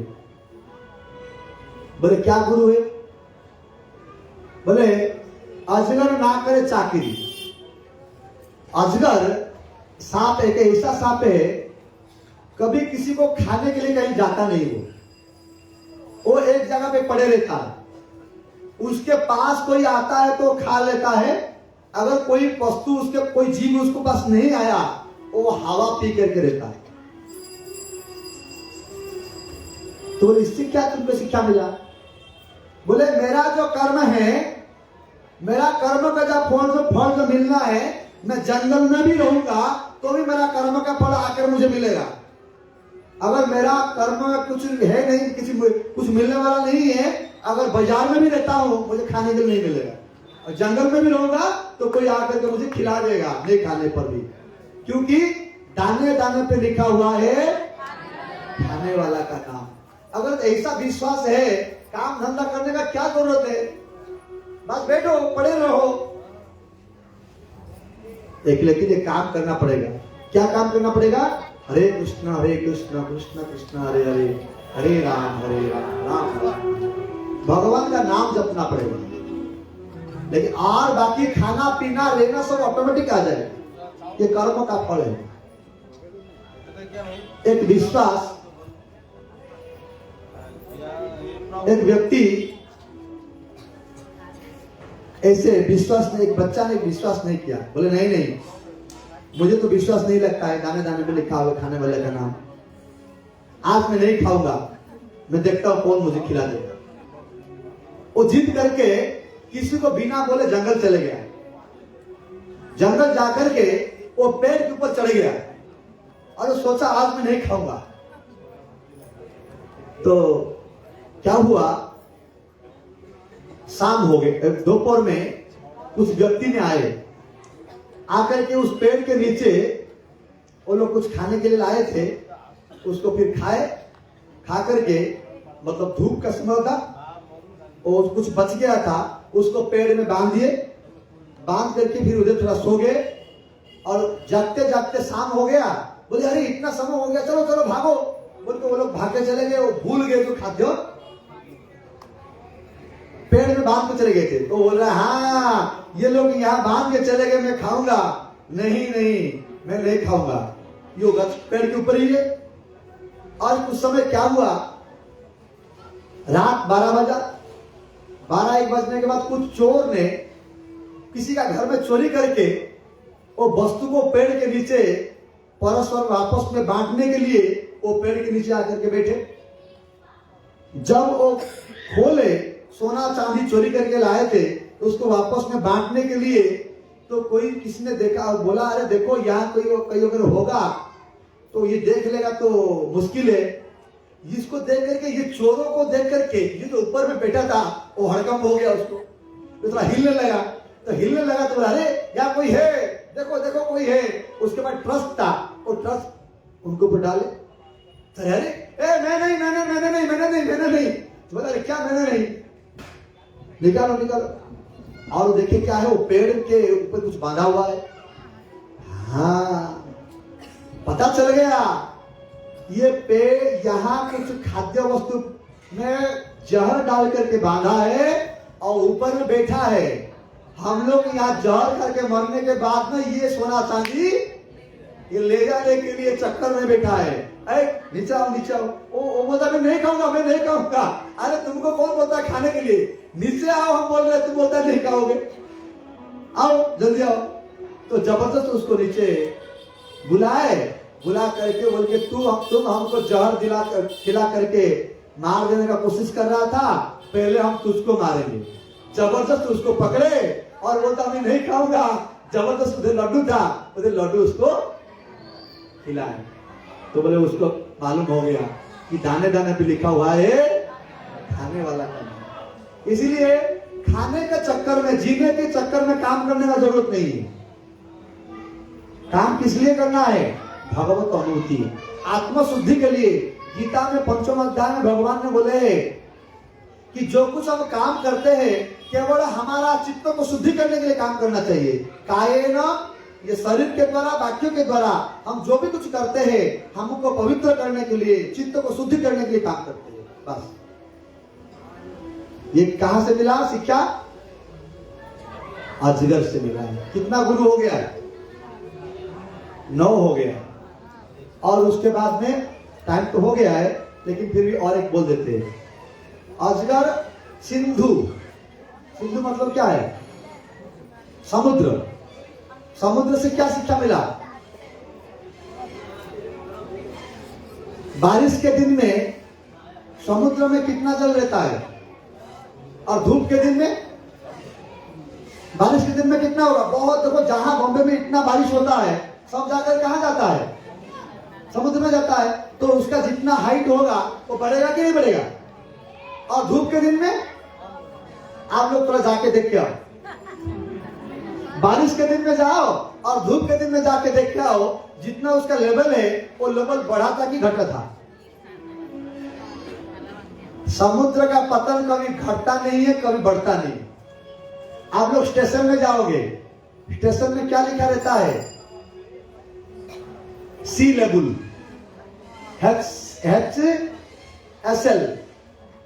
HSL, height from sea level. ये स्टेशन कितना हाइट में है? 300 मीटर ऊपर है। ये हमको हमारा जो हिमालय पर्वत है उसका ऊंचा कितना है? कोई बोलेगा कितना? 5000 किलोमीटर है। तो कहां से माप लेंगे उसको? कौन सा लेवल से? नीचे से नहीं, समुद्र लेवल से। जितना जहां हाइट बोला जाता है वो कहां से मापा जाता है? समुद्र लेवल से। समुद्र लेवल हर समय स्थिर रहता है, वो कभी घटता, कभी बढ़ता नहीं है, कभी घटता नहीं है। इसीलिए ऐसा ही हम समुद्र जैसा बन जाना चाहिए। मतलब कितना दुख आएगा, हिलना नहीं चाहिए। कितना सुख आएगा, भगवान को भूलना नहीं है। दुख में भी भगवान को भूलना नहीं है और सुख में भी भगवान को भूलना नहीं चाहिए। यही समुद्र शिक्षा है। ऐसे ही और जो गुरु है, जितना बच गया है, काल हम लोग श्रवण करेंगे। अभी कितना गुरु हुआ? 10 हो गया। फिर 14 गुरु के बारे में हम काल श्रवण करेंगे। काल 10 गुरु के बारे में जो बताएगा उसको प्राइज मिलेगा। आज तो एक प्राइज मिलने वाला है उसको, उसको काल मिला था, आज मिलेगा। जपमाला मिलेगा और तुम रोज जप करना पड़ेगा। हरे कृष्ण माला करना पड़ेगा। रोज 4 माला करना पड़ेगा। ठीक है? श्री भागवत भगवान की है आरती, पापियों को पाप से आरती। भागवत भगवान की आरती, पापियों को पाप से आरती। श्री भागवत भगवान की है आरती, पापियों को पाप से आरती। भागवत भगवान की आरती, पापियों को पाप से आरती। ये अमर ग्रंथ ये पंचम वेद निराला, नव बताने वाला। पंचम वेद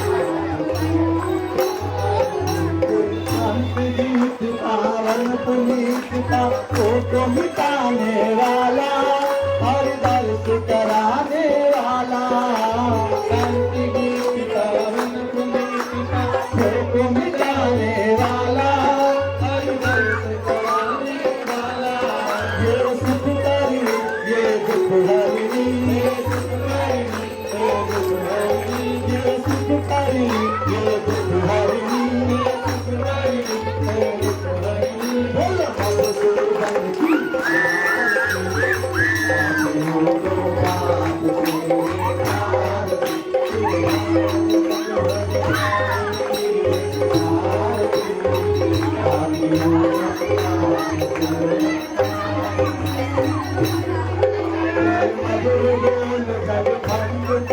सब मार्ग बताने वाला जिंदगी को बनाने वाला मार्ग बताने वाला जिंदगी को बनाने वाला श्री राम यही घनश्याम यही श्री राम यही घनश्याम यही प्रभु के नहीं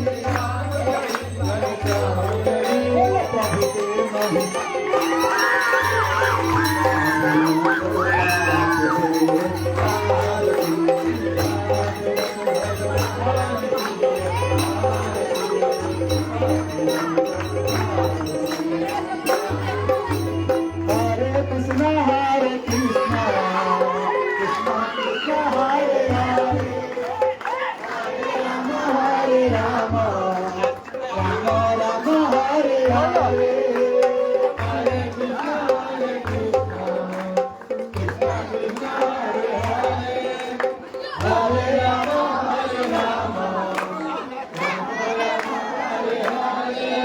बोलो हरे कृष्ण रोहित महाराज हरे हरे हरे राम राम राम हरे हरे हरे कृष्ण कृष्ण कृष्ण हरे हरे हरे राम राम राम हरे हरे बोलो हरे कृष्ण कृष्ण कृष्ण हरे हरे हरे राम राम राम हरे हरे हरे कृष्ण कृष्ण कृष्ण हरे हरे हरे राम राम राम हरे हरे बोलो हरे कृष्ण हरे